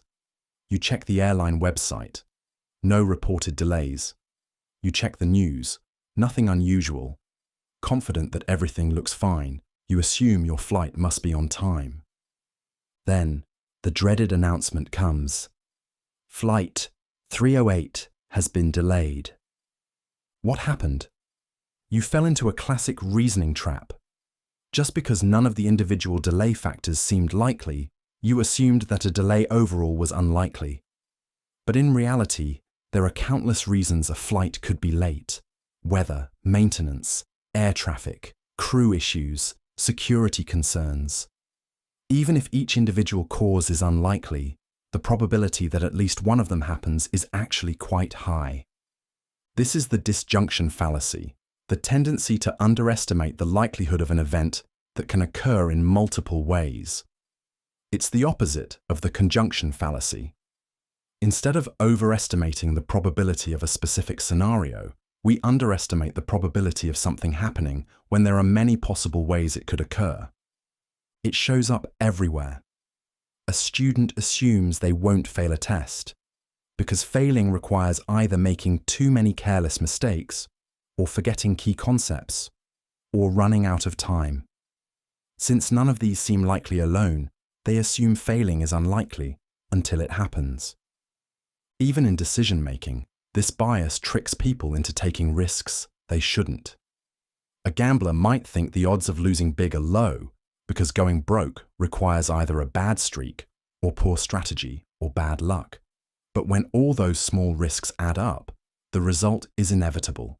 The mind naturally struggles with probabilities, but understanding this fallacy can be a game changer. The next time you assume something won't happen, ask yourself, how many different ways could it happen? You might be surprised at the answer. Monty Hall problem misconception. You're on a game show standing in front of 3 doors. Behind one is a brand new car. Behind the other 2, goats. You pick a door, let's say door 1. Before revealing what's behind it, the host, who knows where the car is, opens another door, let's say door 3, which has a goat. Now, you're given a choice. Stick with door 1 or switch to door 2. It feels like it doesn't matter, right? There are 2 doors left, so the car should have a 50-50 chance of being behind either one. But here's where intuition betrays us. The best move? Always switch. At the start, you had a 1 in 3 chance of picking the car and a 2 in 3 chance of picking a goat. That hasn't changed. If your first choice was wrong, which happens 2 out of 3 times, the remaining door must have the car. By switching, you win 2/3 of the time. But the misconception that it's a coin flip is hard to shake. Even trained mathematicians have struggled with it. Our brains instinctively simplify probabilities, treating the final choice as a fresh 50-50, instead of considering how the odds were set up from the beginning. This misjudgment isn't just about game shows. It reflects how we resist counterintuitive truths. We rely on gut instincts that feel right, but fail under scrutiny. Whether it's investing, decision-making, or even everyday choices, understanding how probabilities really work can help us avoid costly mistakes. So the next time a choice seems like pure chance, take a step back. The right move might not be what your intuition tells you, but what the numbers do. Benford's law skepticism. You're in a situation where you're handed a thick stack of financial records and asked to check for fraud. Where do you even begin? Strangely enough, one of the most powerful tools isn't a complicated algorithm. It's the simple act of counting how often numbers start with 1, 2, or 9. And according to Benford's law, in most naturally occurring datasets, lower digits appear far more often as the leading number than higher ones. That sounds bizarre, right? Why wouldn't the digits 1 through 9 appear roughly equally? That's exactly what skeptics of Benford's law struggle with. Our brains love symmetry, uniformity, and fair distributions. The idea that numbers don't behave in a way that feels logical triggers immediate doubt. But the numbers don't care about our intuition. Benford's law applies to datasets that span multiple orders of magnitude, things like populations, stock prices, and even lengths of rivers. If a number grows exponentially, there's a much higher chance of it beginning with 1 rather than 9. The law is so reliable that forensic accountants and tax auditors use it to catch fraud. When people fake numbers, they tend to spread digits more evenly than reality does. Still, skepticism lingers. Some believe it's just a mathematical curiosity, applicable in some cases but not a universal truth. And to be fair, Benford's law isn't foolproof. Data sets that are constrained, like lottery numbers or phone numbers, don't follow it. But dismissing it outright ignores its eerie accuracy in so many real-world cases. The real lesson? Sometimes reality is weirder than intuition. We trust our gut to tell us how numbers should behave, but the patterns that emerge in the chaos of life often defy our expectations. And the more we question those expectations, the closer we get to understanding the hidden structures shaping the world around us. Hot hand fallacy. You're watching a basketball game and one player is on fire. He's made 5 shots in a row and the crowd is buzzing. The next time he gets the ball, you just know it's going in. He's in the zone, right? Well, maybe not. This belief that a player who has made several shots in a row is more likely to make the next one is called the hot hand fallacy. It's the idea that success breeds success, that streaks have momentum, and that a player can temporarily become untouchable. The problem? In most cases, it's just an illusion. Statisticians studying basketball found that a player's chance of making a shot doesn't actually increase after a streak of hits. Each shot is still a separate event, influenced by skill, shot selection, and defense, but not by some mystical hot streak. The ball doesn't remember the last 5 shots. This fallacy extends beyond sports. Investors fall for it when they assume a stock that's been rising will keep rising just because it has momentum. Gamblers believe a winning streak means they're in the zone and keep betting big, only to watch their luck evaporate. Even in everyday life, People assume that someone who's been succeeding repeatedly, whether in business, relationships, or creativity, will continue to do so indefinitely. But here's the twist. While the hot hand itself is mostly an illusion, confidence is very real. A player who believes in their streak might take riskier shots, feeling invincible. A trader riding a winning streak might invest more boldly. In this way, the belief in the hot hand can sometimes create the effect, at least for a little while. So next time you find yourself convinced that momentum guarantees success, take a step back. Are you seeing a real pattern or just another trick of the mind? Clustering illusions. You're flipping a coin and something strange happens. It lands on heads 5 times in a row. That feels impossible, right? It must be rigged, or maybe something unusual is going on. But here's the truth. It's just randomness playing tricks on you. This is the clustering illusion, our tendency to see patterns in random data. Our brains are wired to look for structure, so when we see a bunch of similar outcomes grouped together, we assume there must be a deeper meaning. But in reality, randomness is messy, and streaks are just part of the chaos. Imagine you're looking at a battlefield map from World War II, showing where bombs landed in London. Some areas were hit repeatedly, while others remained untouched. At the time, people thought the clustering of bombs had to mean something. Maybe the enemy had inside knowledge, or was deliberately targeting certain zones. But later, analysis showed the distribution was completely random. The clusters weren't evidence of a strategy. They were just what randomness looks like. The same illusion appears in everyday life. Gamblers believe slot machines are due for a payout after a long losing streak. People think crime must be increasing if a few high-profile incidents happen close together. Investors panic when a few bad days in the stock market make it feel like a crash is inevitable. In all these cases, randomness is being mistaken for a meaningful pattern. So the next time you see a streak, good or bad, pause for a moment. Is it a real trend, or just a cluster of coincidences? Our minds crave order, but the universe often has other plans. Gambler's conceit. You sit at the blackjack table, gripping your last stack of chips. You've been on a brutal losing streak, but it doesn't matter. You tell yourself that this will be your last bet. You'll walk away right after this hand. Then you lose. But quitting now would mean accepting the loss, so you place another bet. Just one more. This is the gambler's conceit, the illusion that you'll stop gambling when you plan to, even as you continue making reckless decisions. People trapped in this mindset believe they'll quit right after the next win, but that win only pulls them back in. Every victory feels like momentum, every loss feels like unfinished business, and suddenly there's no clear stopping point. It's not just gamblers who fall for this trap. Investors convince themselves they'll sell their stocks before the market crashes, until greed convinces them to hold on just a little longer. A procrastinator promises to stop scrolling social media after one more video, only to find an hour has vanished.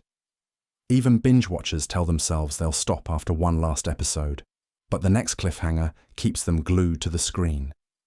The problem is that just one more never feels like the final one. It always seems like stopping later will be easier than stopping now. But later keeps moving further away. So, the next time you tell yourself you'll stop soon, ask, will you really? Or is the promise of quitting just another way of keeping yourself hooked? Law of small numbers. Something strange happens when you flip a coin 5 times and it lands on heads 4 times. Would you assume the coin is biased? Many people would, even though 5 flips are nowhere near enough to reveal a true pattern. This is the law of small numbers in action, the tendency to draw big conclusions from tiny samples. People crave patterns, even when there aren't enough data points to justify them. Imagine a new restaurant opens in town, and you hear 2 bad reviews from friends. You conclude the place is terrible, despite hundreds of other customers who may have had great experiences. Or consider an investor who buys stock in a company because the price jumped twice in a row, believing it's a guaranteed winner. In reality, short-term fluctuations mean very little, but the brain rushes to see trends where none exist. This fallacy is everywhere. In sports, a player might hit 3 game-winning shots, and suddenly they're hailed as a clutch performer, despite years of average statistics. In medicine, a handful of people report miraculous results from an untested treatment, leading others to believe it must work, even when scientific trials say otherwise. Even in crime reports, a short-term spike in incidents can make people believe their city is getting more dangerous, even if long-term trends show the opposite. The irony is that the law of small numbers makes us feel more certain when we should actually be more skeptical. The fewer examples we have, the more cautious we should be. But our minds instinctively do the opposite.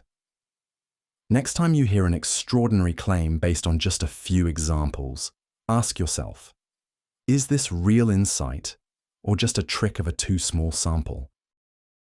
Mean reversion fallacy. A struggling writer finally lands a best-selling novel. Critics hail them as a literary genius. Fans expect their next book to be just as great, and publishers throw huge advances their way. But when the next book releases, it performs only moderately well. Suddenly, people claim the writer has lost their touch. But have they really? Or was their initial success just an extreme event bound to be followed by something more average? This is the mean reversion fallacy, the mistaken belief that extreme success or failure will continue, rather than naturally returning to the average. It happens in all areas of life. A stock that skyrockets one day is often expected to keep climbing, but it usually settles back to a more stable level. A struggling athlete who has one incredible game might be hailed as a rising star, only to perform normally in the next match. In reality, neither the success nor the failure was permanent. It was just a statistical fluctuation. The fallacy tricks people into seeing patterns where there are none. If a student scores way higher than usual on a test, they might assume they've suddenly become brilliant, until their next test brings them back to their average. A new business that takes off in its first few months might mistakenly believe that rapid growth will never slow down. When it does, they panic, thinking they've done something wrong, when in reality, they were just returning to normal. Understanding the mean reversion fallacy helps us avoid overreacting to temporary highs and lows. Instead of assuming a single event defines the future, we should step back and look at the bigger picture. After all, success and failure are rarely permanent. Most things, given enough time, settle back to where they naturally belong. Selection bias. Try to picture yourself scrolling through social media, and every entrepreneur you see is a millionaire in their 20s. It starts to feel like everyone who starts a business becomes wildly successful. But is that really the case? Or are you just seeing the winners while the countless failures remain invisible? This is selection bias, when the information we see is filtered in a way that skews our perception of reality. We only hear about the people who made it big, not the ones who struggled for years and failed. The result? We assume success is easier or more common than it actually is. It's everywhere. In history books, we read about great leaders and their genius strategies, but what about the ones who tried similar things and failed? When researching medical treatments, studies that show positive results are more likely to be published than those with no effect, creating an illusion that a drug is more effective than it really is. Even in war, militaries once reinforced planes based on where they took the most damage, until they realized they were only looking at the ones that made it back, the real weak spots, on the planes that never returned. Selection bias distorts our judgment because it tricks us into thinking we're seeing the full picture when we're only getting a curated slice. The key to avoiding it? Ask, what's missing? Because the truth isn't just in the stories we hear, it's often in the ones that never get told. Sampling bias. Most people don't notice this, but you're watching a street interview where people are asked, "Do you trust the government?" The responses are overwhelmingly negative. Everyone interviewed seems to believe politicians are corrupt and incompetent. You start thinking, wow, everyone must feel this way. But here's the catch. The interviewer only approached people outside a protest. The sample was never random, so the conclusion is misleading. This is sampling bias in action. The mistake of drawing conclusions from a non-representative group. It happens all the time, often without anyone realizing. Political polls that only survey landline users, product reviews based on vocal customers, while satisfied ones stay silent, and even medical studies that focus on one demographic while ignoring others. All of these skew the results and paint a distorted picture of reality. A classic example comes from World War II. The US military wanted to reinforce bomber planes based on where they took the most bullet holes. The problem? They were only analyzing planes that made it back. The ones that got shot down weren't included in the sample, meaning the real weak spots were likely in areas without bullet holes, the places where damage was fatal. Fortunately, statistician Abraham Wald spotted this bias and saved countless lives by suggesting reinforcement in the areas where returning planes showed no damage.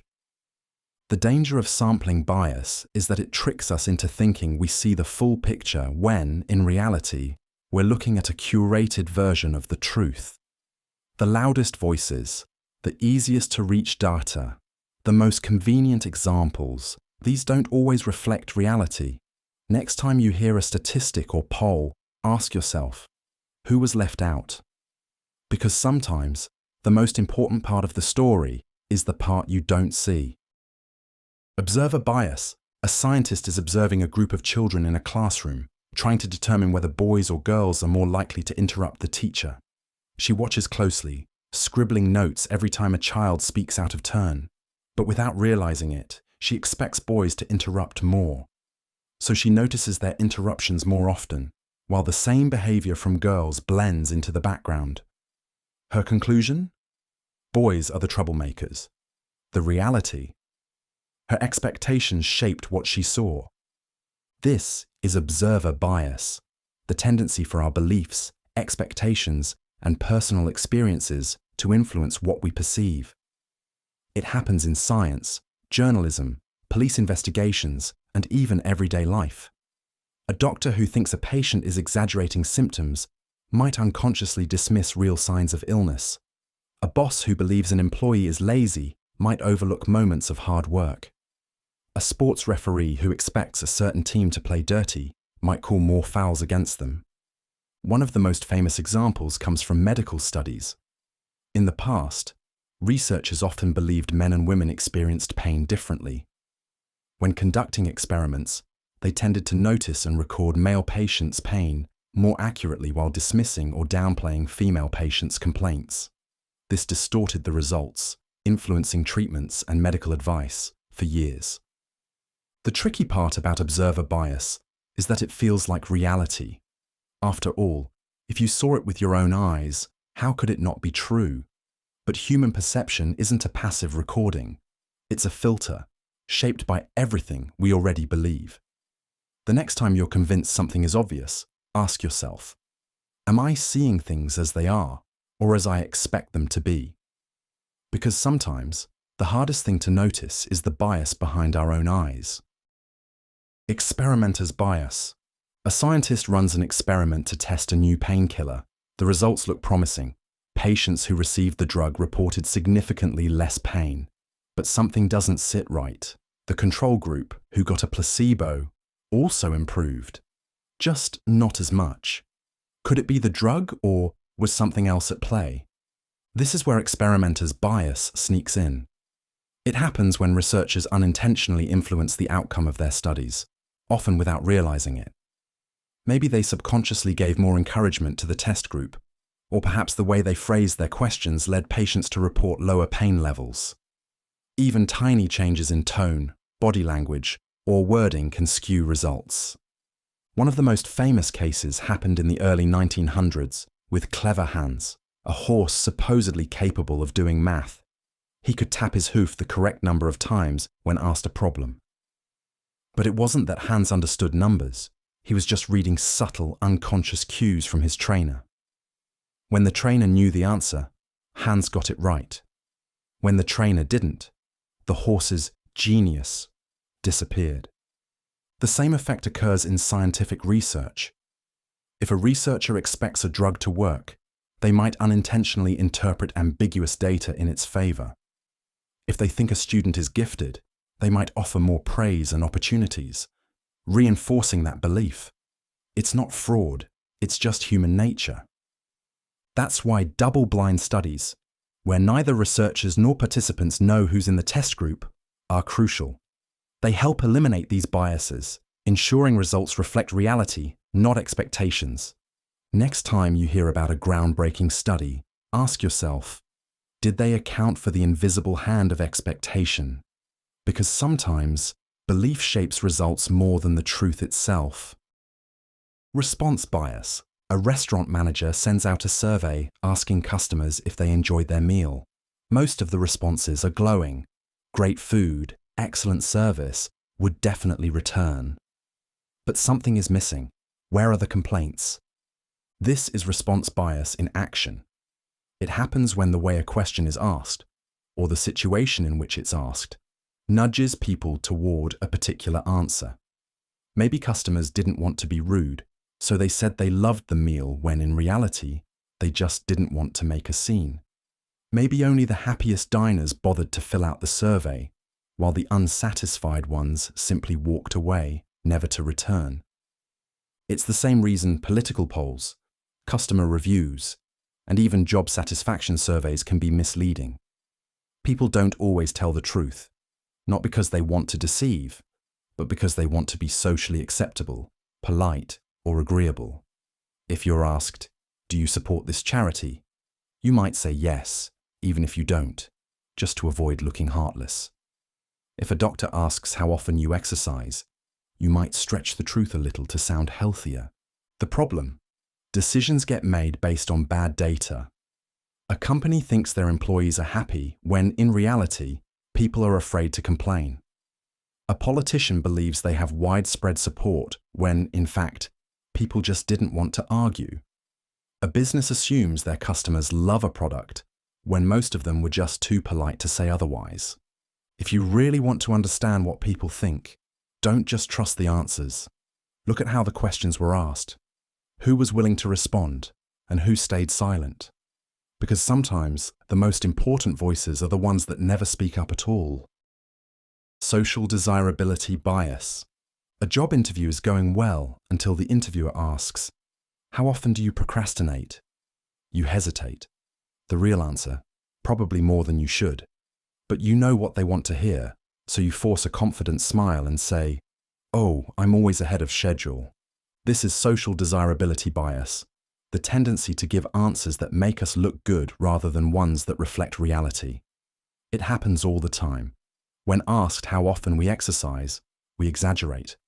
When filling out a survey on recycling, we claim we do it religiously, even if our trash can tells a different story. When a doctor asks about our diet, suddenly that fast food binge doesn't seem worth mentioning. This bias warps research, statistics, and even personal relationships. If a politician asks a crowd, "Who here votes in every election?" most hands will shoot up, even if some of those people rarely set foot in a voting booth. Dating profiles, packed with people who love reading but haven't finished a book in years. And workplace feedback? Employees tell their bosses what they think they want to hear, not what they actually feel. It's not that people are intentionally lying, they're just answering in a way that avoids judgment. We all want to be seen as good, responsible, and admirable, even if reality is messier than that. But here's the catch. When everyone polishes their image, it distorts the truth. Businesses make bad decisions based on misleading data. Society assumes problems aren't as bad as they are. And on a personal level, we risk fooling even ourselves. Because if you tell a perfect version of your life for long enough, you might just start believing it. One of the most simple and common mental traps people fall into is confirmation bias. One that quietly shapes our beliefs without us even realizing it. Imagine you're in a debate about a topic you feel strongly about.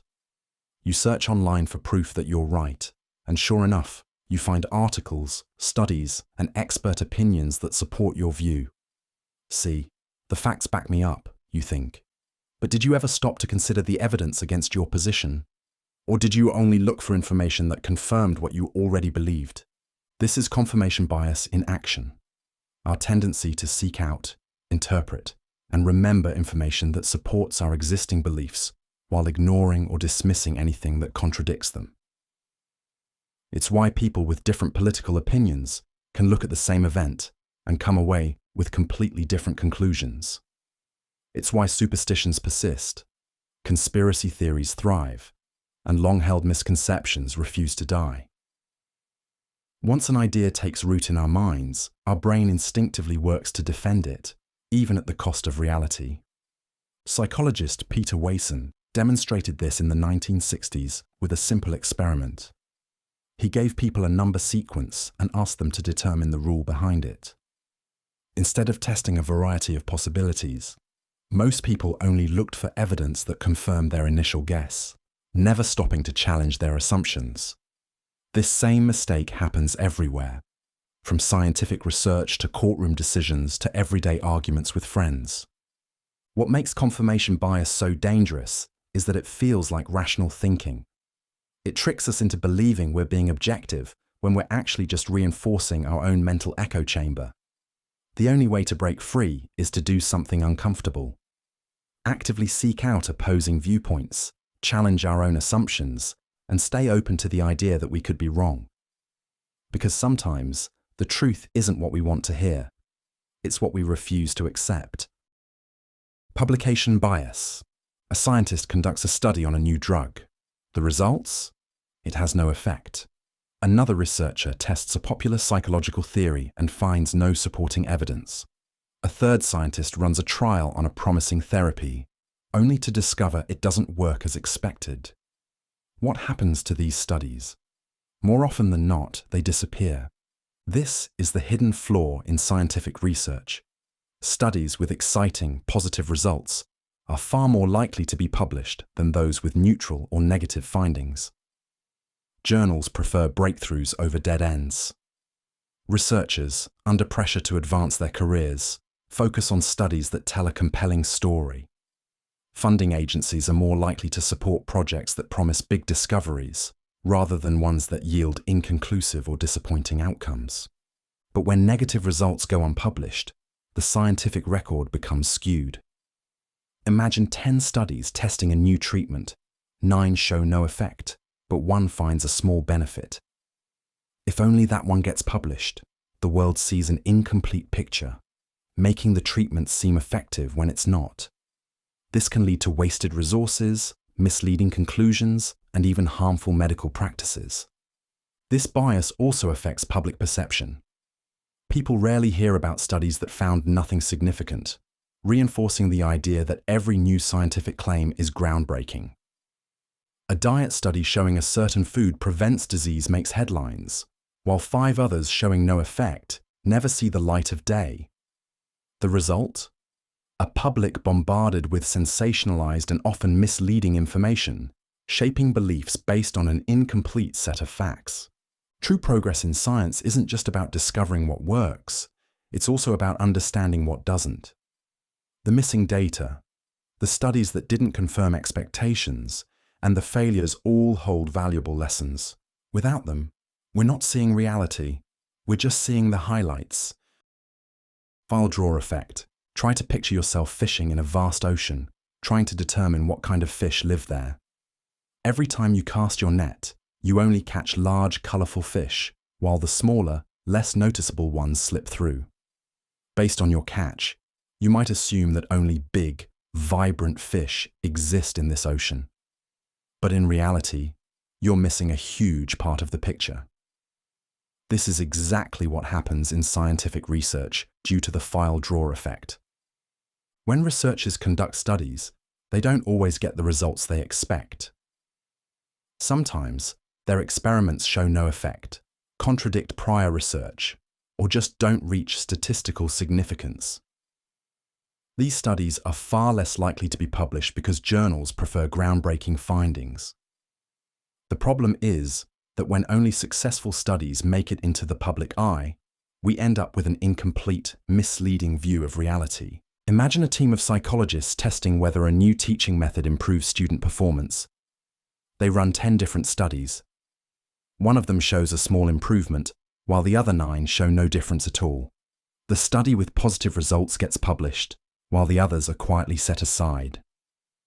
If you were to read only that one published paper, you'd think the teaching method was effective when, in truth, the full body of research suggests otherwise. This effect is particularly dangerous in medicine, where treatments might seem more effective than they truly are because failed studies remain hidden. It also fuels trends in business, technology, and even self-help, where a single promising study can launch an entire industry while conflicting evidence stays buried. The next time you hear about a new proven theory, ask yourself, how many studies are left unseen? Because sometimes the truth isn't in the research we read, it's in the research that never made it out of the drawer. P-hacking. A scientist wants to prove that eating blueberries makes people run faster. She runs an experiment with 100 people and finds nothing, no significant difference. But instead of stopping there, she starts slicing the data in different ways. Maybe blueberries work better for people under 30. Maybe only for those who eat them in the morning. Maybe only for people with blue eyes. She keeps analyzing until, finally, she finds something. A tiny statistical link between blueberry consumption and sprint speed in left-handed people. Success. Or is it? This is the problem with manipulating data until it produces a significant result. In scientific research, statistical significance is often measured by something called a p-value. If the p-value is below a certain threshold, usually 0.05, the result is considered meaningful. But here's the trick. If you test enough different possibilities, eventually, just by chance, something will appear to be significant. It's like rolling a die over and over, and then only reporting the times you rolled a 6. The worst part? The result still looks scientific. It gets published in journals, reported in the media, and spread as fact. Blueberries boost athletic performance, the headlines scream. But in reality, it was just a statistical fluke, a number that looks impressive but means nothing. And because people only see the studies that worked, thanks to publication bias, they never realize how many others found nothing. This doesn't just happen in nutrition studies. It's everywhere, from medicine to psychology to economics. And the consequences can be serious. It leads to misleading health advice, ineffective treatments, and wasted resources. Real science isn't about finding exciting results. It's about finding the truth, even when the truth is boring. And sometimes, the most important finding is that there was nothing to find at all. Sunk cost fallacy. You've already waited 45 minutes for your food at a restaurant. The service is awful, and you're starving. You could just leave and grab something quicker elsewhere. But then you think, I've already waited this long. What a waste if I leave now. So you stay, even if it means another 30 minutes of misery. This is the sunk cost fallacy in action. It's the tendency to stick with something, whether it's a bad meal, a failing business, or a toxic relationship, just because you've already invested time, money, or effort into it. The rational choice would be to ask, what's best for me moving forward? But instead, people get stuck thinking, I can't quit now, or everything I've spent will be wasted. It happens in all areas of life. Gamblers keep playing after losing big, convinced that if they stop now, all their losses will have been for nothing. Investors hold on to failing stocks, hoping to make back what they lost. Even governments fall into the trap, pouring billions into doomed projects simply because they've already spent billions before. The truth is, those past investments are already gone. Whether you keep suffering through them or walk away, that time, money, or energy isn't coming back. What matters is whether continuing makes sense now. If a movie is boring 30 minutes in, leaving doesn't mean wasting that time. It means saving yourself from wasting another hour. Breaking free from the sunk cost fallacy isn't easy. It means letting go of what you wish would happen and focusing on what actually makes sense. But once you do, decisions become clearer. Sometimes, the best move isn't pushing forward. It's cutting your losses and moving on. Loss aversion. You're at an auction, holding your paddle tight, heart racing. The bid for a fancy dinner experience is at $100, but you've already invested time and excitement. You raise your hand, $120. Someone counters. You go up again. Before you know it, you've bid $250, far more than the dinner is worth. But stopping now would mean accepting a loss, and that just feels worse than overpaying. This tendency to throw more money, time, or effort into something, just because you've already invested in it, is a trap people fall into all the time. Movie halfway through, and you hate it. You stay because you already sat through an hour. A failing business venture. You keep pouring money into it, convinced that quitting would mean wasting what you've already spent. Bad relationship. You hold on thinking about the years you've invested, even when you're miserable. It's easy to see why this happens. Our brains treat the past investment as a justification for continuing, even when the smarter choice would be to cut our losses. The rational decision would be to ask, what's best for me moving forward? Instead of thinking, I can't waste what I already put in. But in reality, the past is gone. It can't be recovered. The best way to escape this mindset is to recognize that the resources you've already spent, time, money, effort, are sunk. The real question is, would I still make this choice if I hadn't already invested in? Planning fallacy. You tell yourself this time will be different.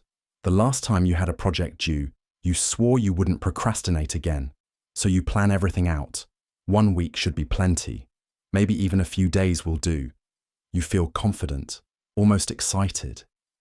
And then, somehow, you're pulling an all-nighter, scrambling to finish, wondering where all that time went.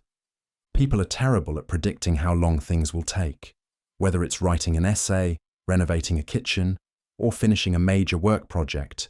We almost always assume it'll go smoothly and wrap up faster than it actually does. The result? Missed deadlines, last-minute stress, and a sense of, how did I let this happen again? It's not just individuals. This happens on a massive scale. The Sydney Opera House was supposed to take 4 years to build. It took 14. The original budget for the Boston Big Dig was $2.8 billion. It ended up costing 10 times that. Even seasoned experts fall into the same trap. We underestimate obstacles, assume the best-case scenario, and forget to factor in delays, mistakes, or unexpected setbacks. Why does this happen? Partly because our brains love a clean, optimistic version of the future. We imagine the perfect execution of a plan where we work efficiently, nothing distracts us, and everything goes right. But reality isn't that neat. Unexpected problems always creep in, yet we rarely account for them. The best way to beat this illusion is to ask, if someone else were doing this, how long would I realistically expect them to take? Or better yet, look at how long similar tasks have taken in the past. You'll probably realize your quick project might not be so quick after all. And knowing that might be the only way to finally finish something on time. Procrastination bias. You sit down at your desk, ready to start that important task. But first, maybe a quick scroll through your phone. Just a few minutes. Then suddenly, an hour has vanished, and you tell yourself, I'll start fresh tomorrow. But when tomorrow comes, the cycle repeats. We convince ourselves that later will be a better time to start. We imagine that our future selves will be more motivated, more focused, and free of distractions. But that future self, it's just you, with the same habits, the same tendencies, and the same urge to put things off. The real trick of this bias is that we don't recognize it as procrastination. We rationalize it. I'll be in a better headspace tomorrow. I need to do more research first. I'll work better under pressure anyway. But these are just stories we tell ourselves to justify avoiding discomfort. Our brains are wired to prioritize short-term rewards.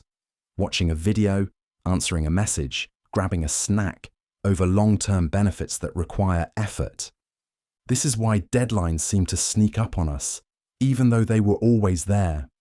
It's why people delay saving for retirement, putting off exercise, or waiting until panic sets in to finally start that project.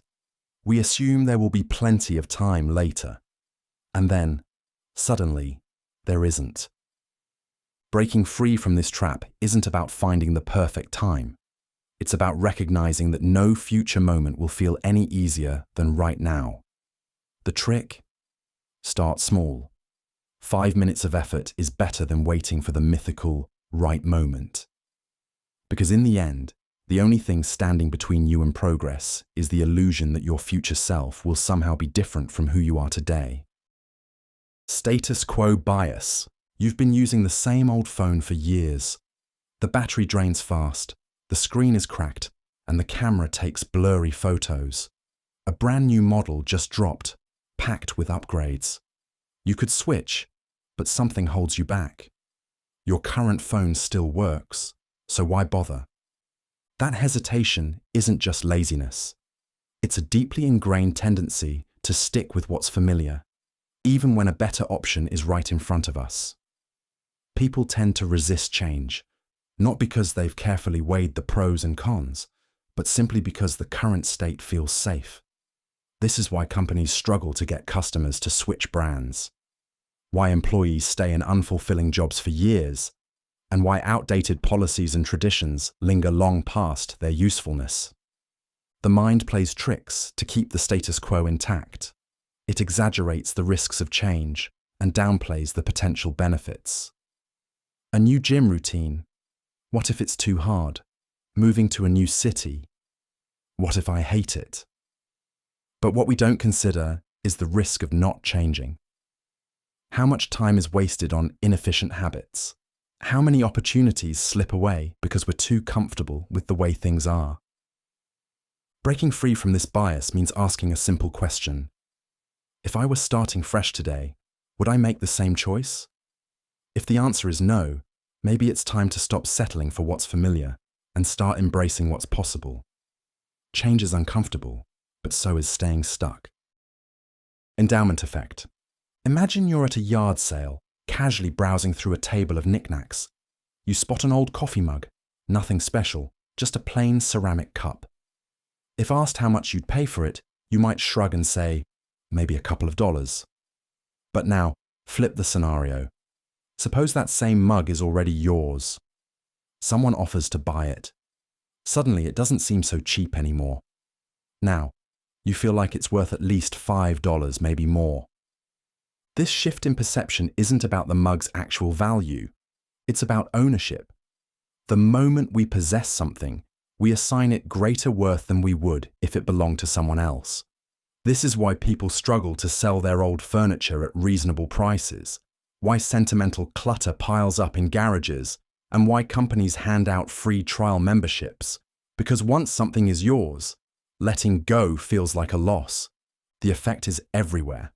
Investors hold on to bad stocks, convinced they're worth more than they really are. People resist selling an old car, even when repairs cost more than its market value. And if you've ever found it hard to part with an item just because you've had it forever, you've felt this bias firsthand. Recognizing this mental trap can help us make smarter decisions. Just because we own something doesn't mean it's worth what we think.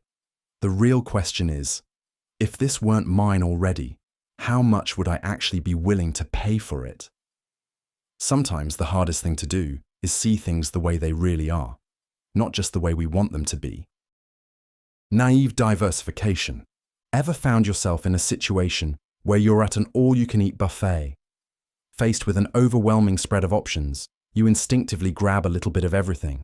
Some pasta, sushi, fried chicken, a spoonful of mashed potatoes, and maybe even a random dish you've never tried before. You're not sure if everything will taste good together, but at least you won't miss out on anything, right? This same instinct carries over into more serious decisions, like investing or planning for the future. When given multiple options, People tend to spread their choices evenly across them without deeply analyzing what's best. If you're given 5 investment funds, for example, you might allocate 20% to each without checking if one is riskier than the others. If you're picking college courses, you may sign up for an even mix of humanities and sciences without considering which aligns better with your career goals. It feels like a safe strategy. Diversification is smart, after all. But the problem is in the naive part. Instead of carefully evaluating each option, we assume balance itself is the key. In reality, this can lead to bad decisions, like investing too much in risky stocks just because they were part of the available selection, or filling your schedule with unnecessary obligations just because you didn't want to favor one thing over another. The next time you find yourself evenly spreading your choices without much thought, take a step back. Are you really diversifying wisely, or are you just trying to feel like you're making a well-balanced decision? Sometimes less is more, but only when you choose wisely. Risk aversion. Consider this for a moment. Someone offers you a choice. Take a guaranteed $50 right now, or flip a coin. Heads, you get $100. Tails, you get nothing. Most people take the sure $50, even though mathematically, both options have the same expected value. Why? Because losing feels worse than winning feels good. This tendency to prefer certainty over potential gain, even when the risk is reasonable, is at the core of how people make decisions. It's why many hesitate to invest in the stock market, start a new business, or even try a new restaurant. The potential for loss looms larger in our minds than the possibility of gain. Risk aversion isn't always irrational. It can be a useful survival instinct. Early humans who took unnecessary risks were less likely to pass on their genes. But in today's world, this instinct often holds us back. A student might stick to easy classes instead of challenging themselves, fearing a lower grade. A professional might turn down a career-changing opportunity because it's outside their comfort zone. Even in social situations, people avoid speaking up because of the risk of embarrassment, even when the potential rewards, connections, opportunities, personal growth are far greater. But the irony is, avoiding risks can be the riskiest choice of all. Playing it safe can lead to stagnation, missed opportunities, and regret. The next time you find yourself hesitating because something might go wrong, ask yourself, what's the real danger? Sometimes the biggest loss isn't taking the risk, it's never taking it at all. Risk-seeking. You're down to your last $100 in a casino. You could walk away with what little you have left, or go all in on one final bet. Logic says you should keep the money, but something inside pushes you to risk it all. Why?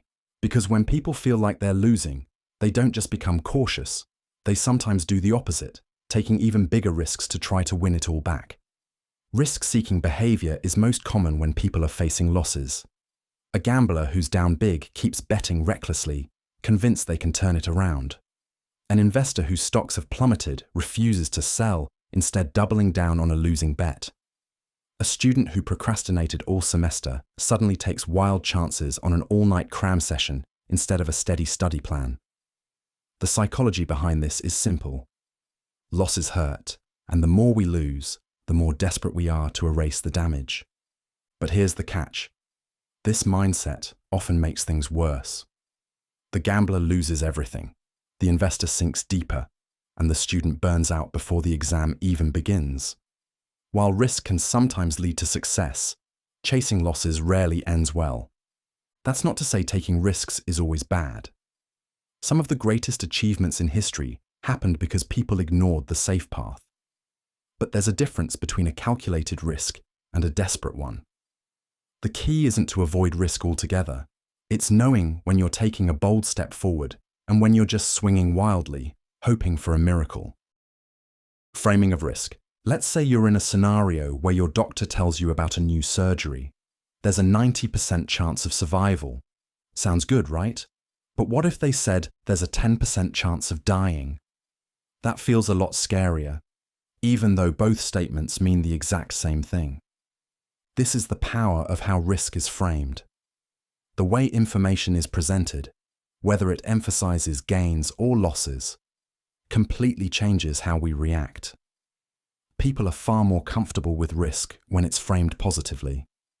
A politician boasting about a plan that will save 80% of jobs sounds reassuring, but if they admitted it would cost 20% of jobs, the reaction would be much more negative. Same numbers, different emotional impact.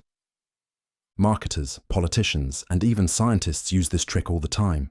A product advertised as 95% effective sounds far more appealing than one with a 5% failure rate. A financial advisor recommending an investment that has an 80% chance of profit will get more takers than if they warned of a 20% chance of loss. It's not deception, it's psychology.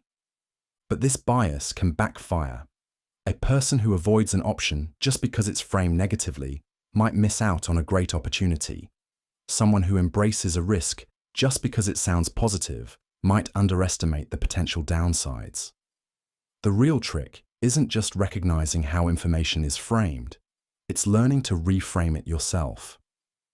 Next time you hear a statistic, ask yourself, would I feel the same way if this were phrased differently? Because often, the way a risk is presented matters more than the risk itself. Prospect theory. Try to picture yourself you're planning a weekend getaway to a scenic countryside retreat. You have two options. One is a comfortable, well-reviewed resort that guarantees a pleasant stay, and the other is an off-the-beaten-path cabin in the woods that promises an unforgettable adventure, but comes with uncertainties, perhaps a rustic environment that might lack comfort, or unpredictable weather that could dampen your plans. Most people, when faced with the choice of a sure, enjoyable experience versus a risky, potentially extraordinary one, tend to choose the safe resort. They value the certainty of a good time over the chance for an exceptional, albeit uncertain, adventure. This everyday decision illustrates the essence of prospect theory. Developed by Daniel Kahneman and Amos Tversky, this theory reveals that our choices are influenced more by the way options are presented, framed in terms of gains or losses, than by the actual outcomes. In our getaway example, the resort represents a clear gain, a guaranteed positive experience. In contrast, the cabin, despite its potential for an extraordinary escape, carries the risk of disappointment or discomfort, which our minds weigh much more heavily.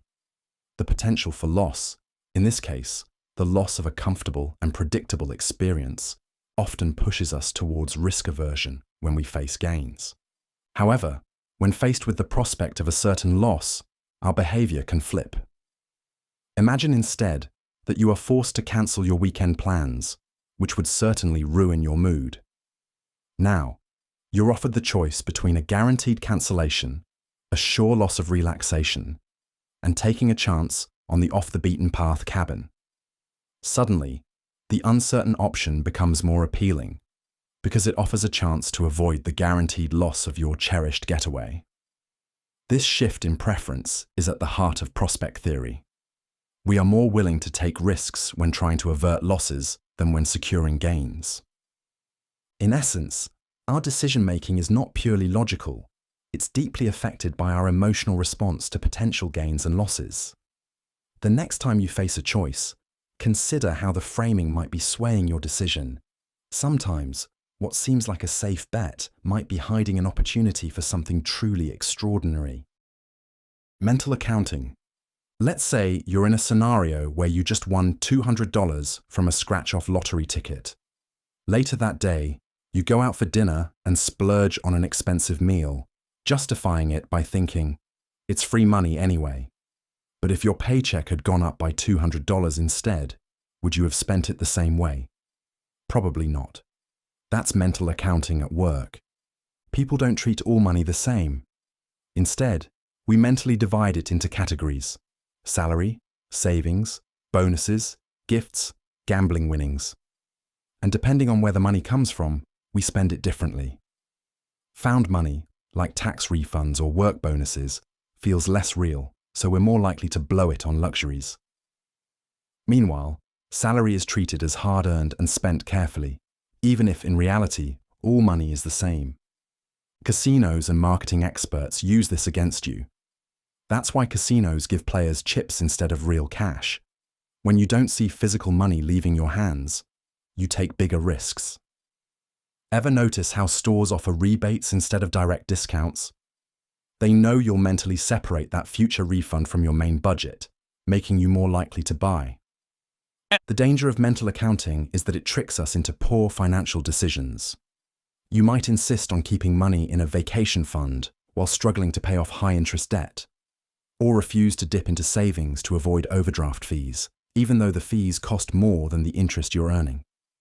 The key is to step back and ask, if this were just part of my total wealth, would I still make this choice?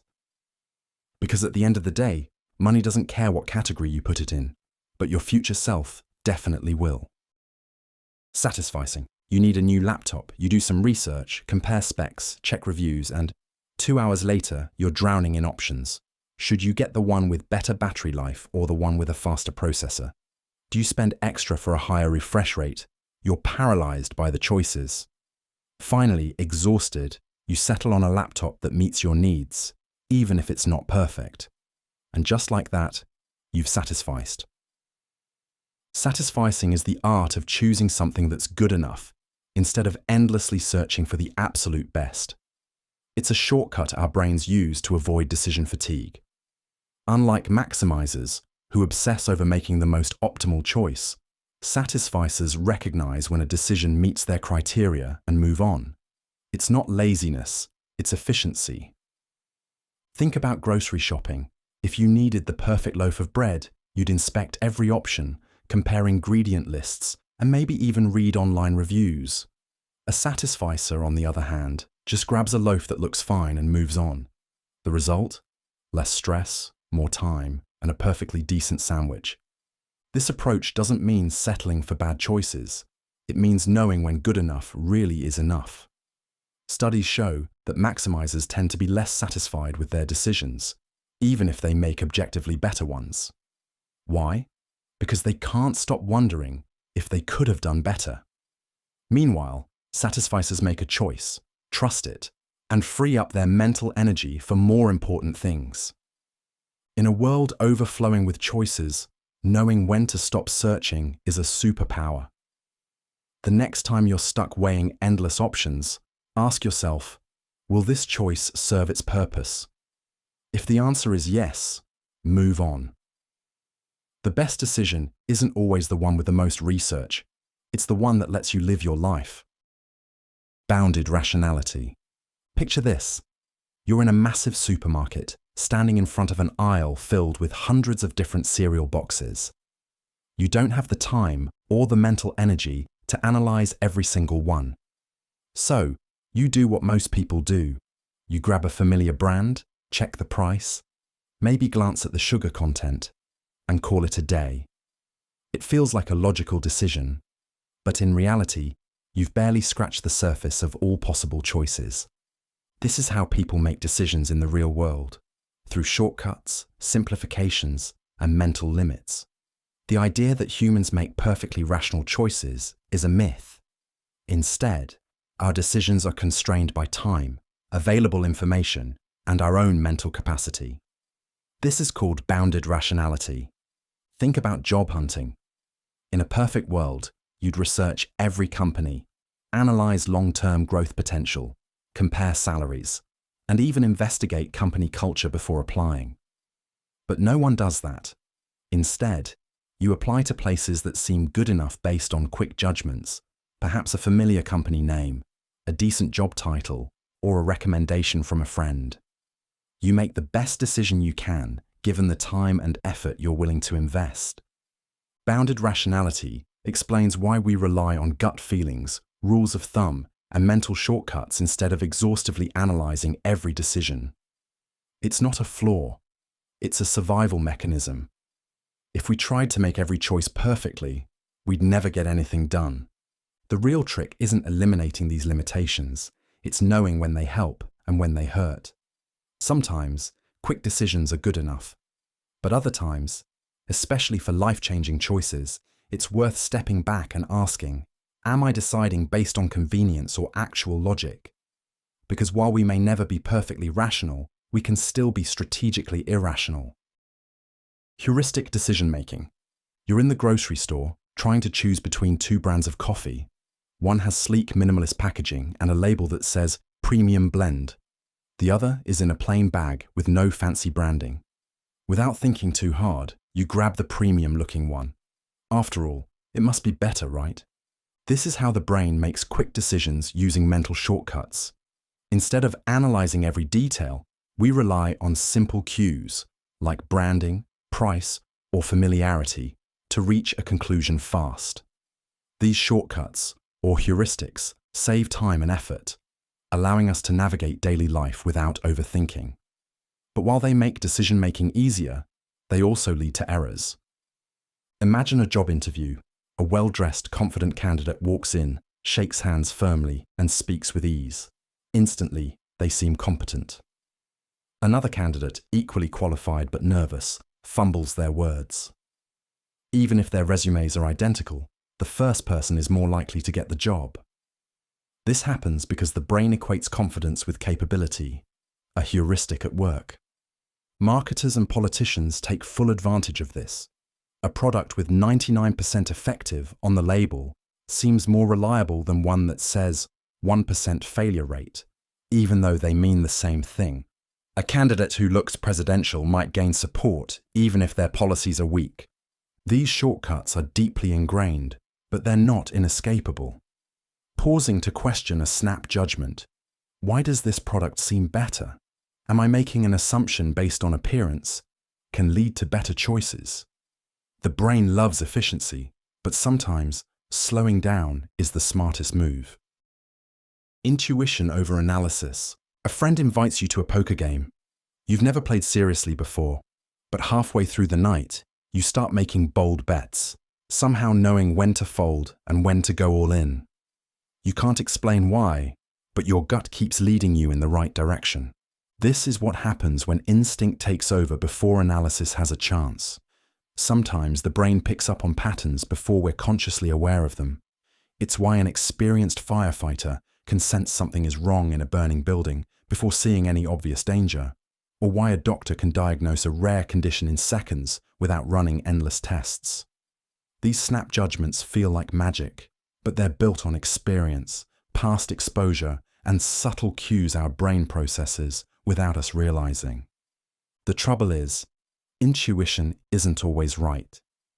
A hiring manager may have a good feeling about one candidate over another, even if their qualifications don't match. A gambler might keep betting on a winning streak, convinced they've cracked the code, only to lose everything.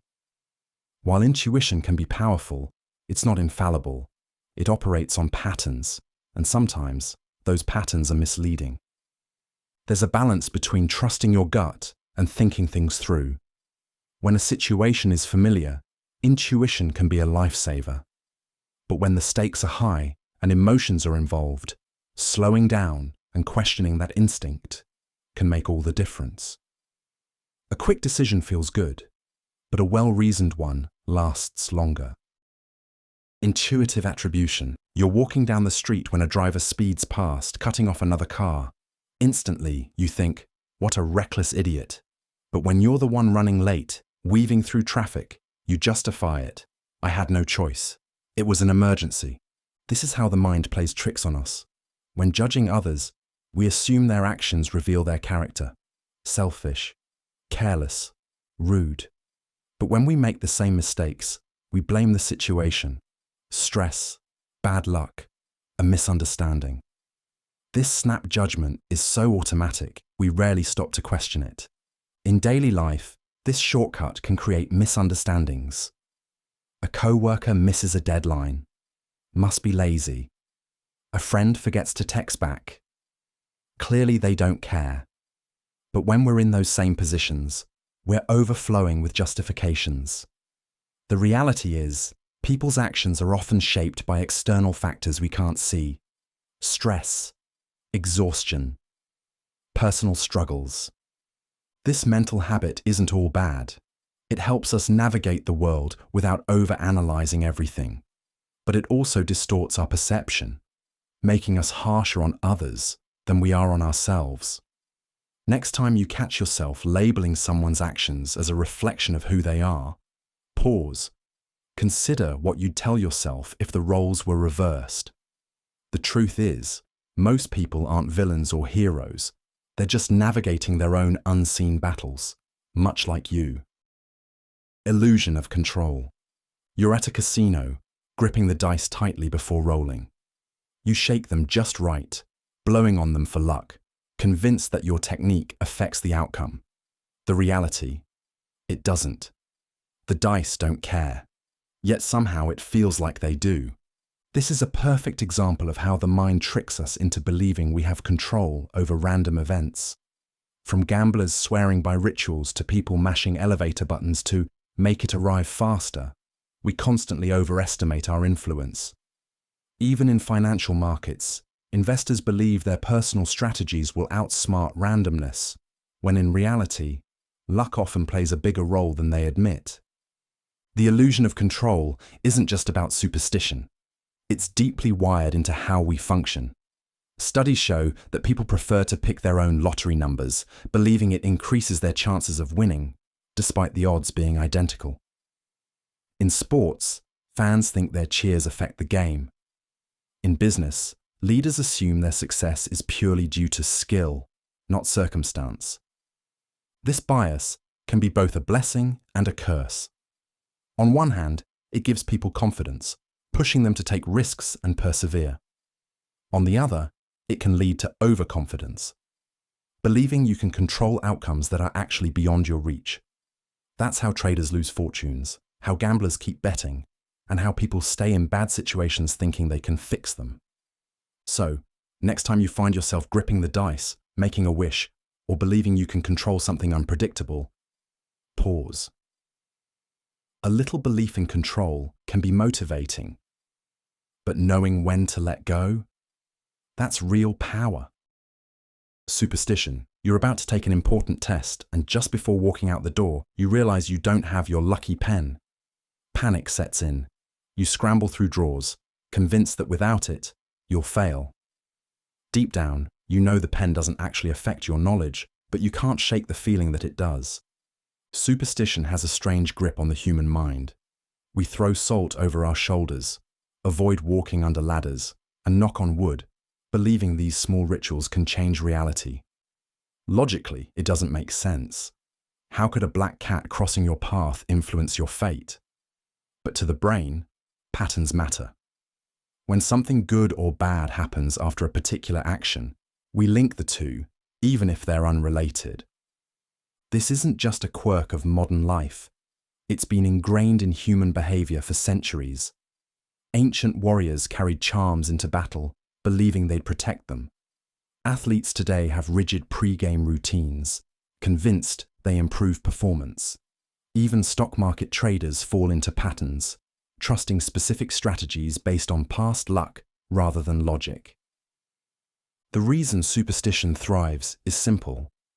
It gives people a sense of control in an unpredictable world. Life is full of uncertainty, and our brains crave order. If wearing a certain shirt or following a ritual makes you feel more confident, you might actually perform better, not because of magic, but because belief itself is powerful. But while superstition can provide comfort, it can also hold us back. It can make us afraid of harmless things, prevent us from taking risks, or convince us that luck matters more than effort. So the next time you hesitate before stepping on a crack or worry about Friday the 13th, ask yourself, are you in control, or is superstition controlling you? Magical thinking. You're watching a basketball game and your team is down by 5 points. In desperation, you whisper, if they score on this next play, we'll win. The moment the ball swishes through the net, your heart races. Did you just influence the game? Magical thinking is the belief that our thoughts, words, or small actions can affect the world in ways that defy logic. It's why people make wishes on birthday candles, avoid saying things out loud for fear of jinxing them, or believe in lucky objects. Deep down, we know there's no real connection between what's in our minds and what happens in reality. Yet, our brains love patterns, and when a coincidence reinforces a belief, we latch onto it. Children do this instinctively. They believe stuffed animals have feelings, that stepping on cracks will break their mother's back, and that their thoughts alone can make things happen. But even as adults, we don't fully outgrow it. If someone gives you a sweater that belonged to a criminal, it suddenly feels tainted, even though the fabric itself hasn't changed. This kind of thinking can be harmless, even comforting. It helps us feel in control in an unpredictable world, but it can also mislead us. Believing that thinking positively will make bad news disappear might stop someone from taking action. And in extreme cases, magical thinking fuels conspiracy theories, pseudoscience, and irrational fears. The truth is, reality doesn't bend to our thoughts. But the way we think does shape our actions, and our actions shape the world.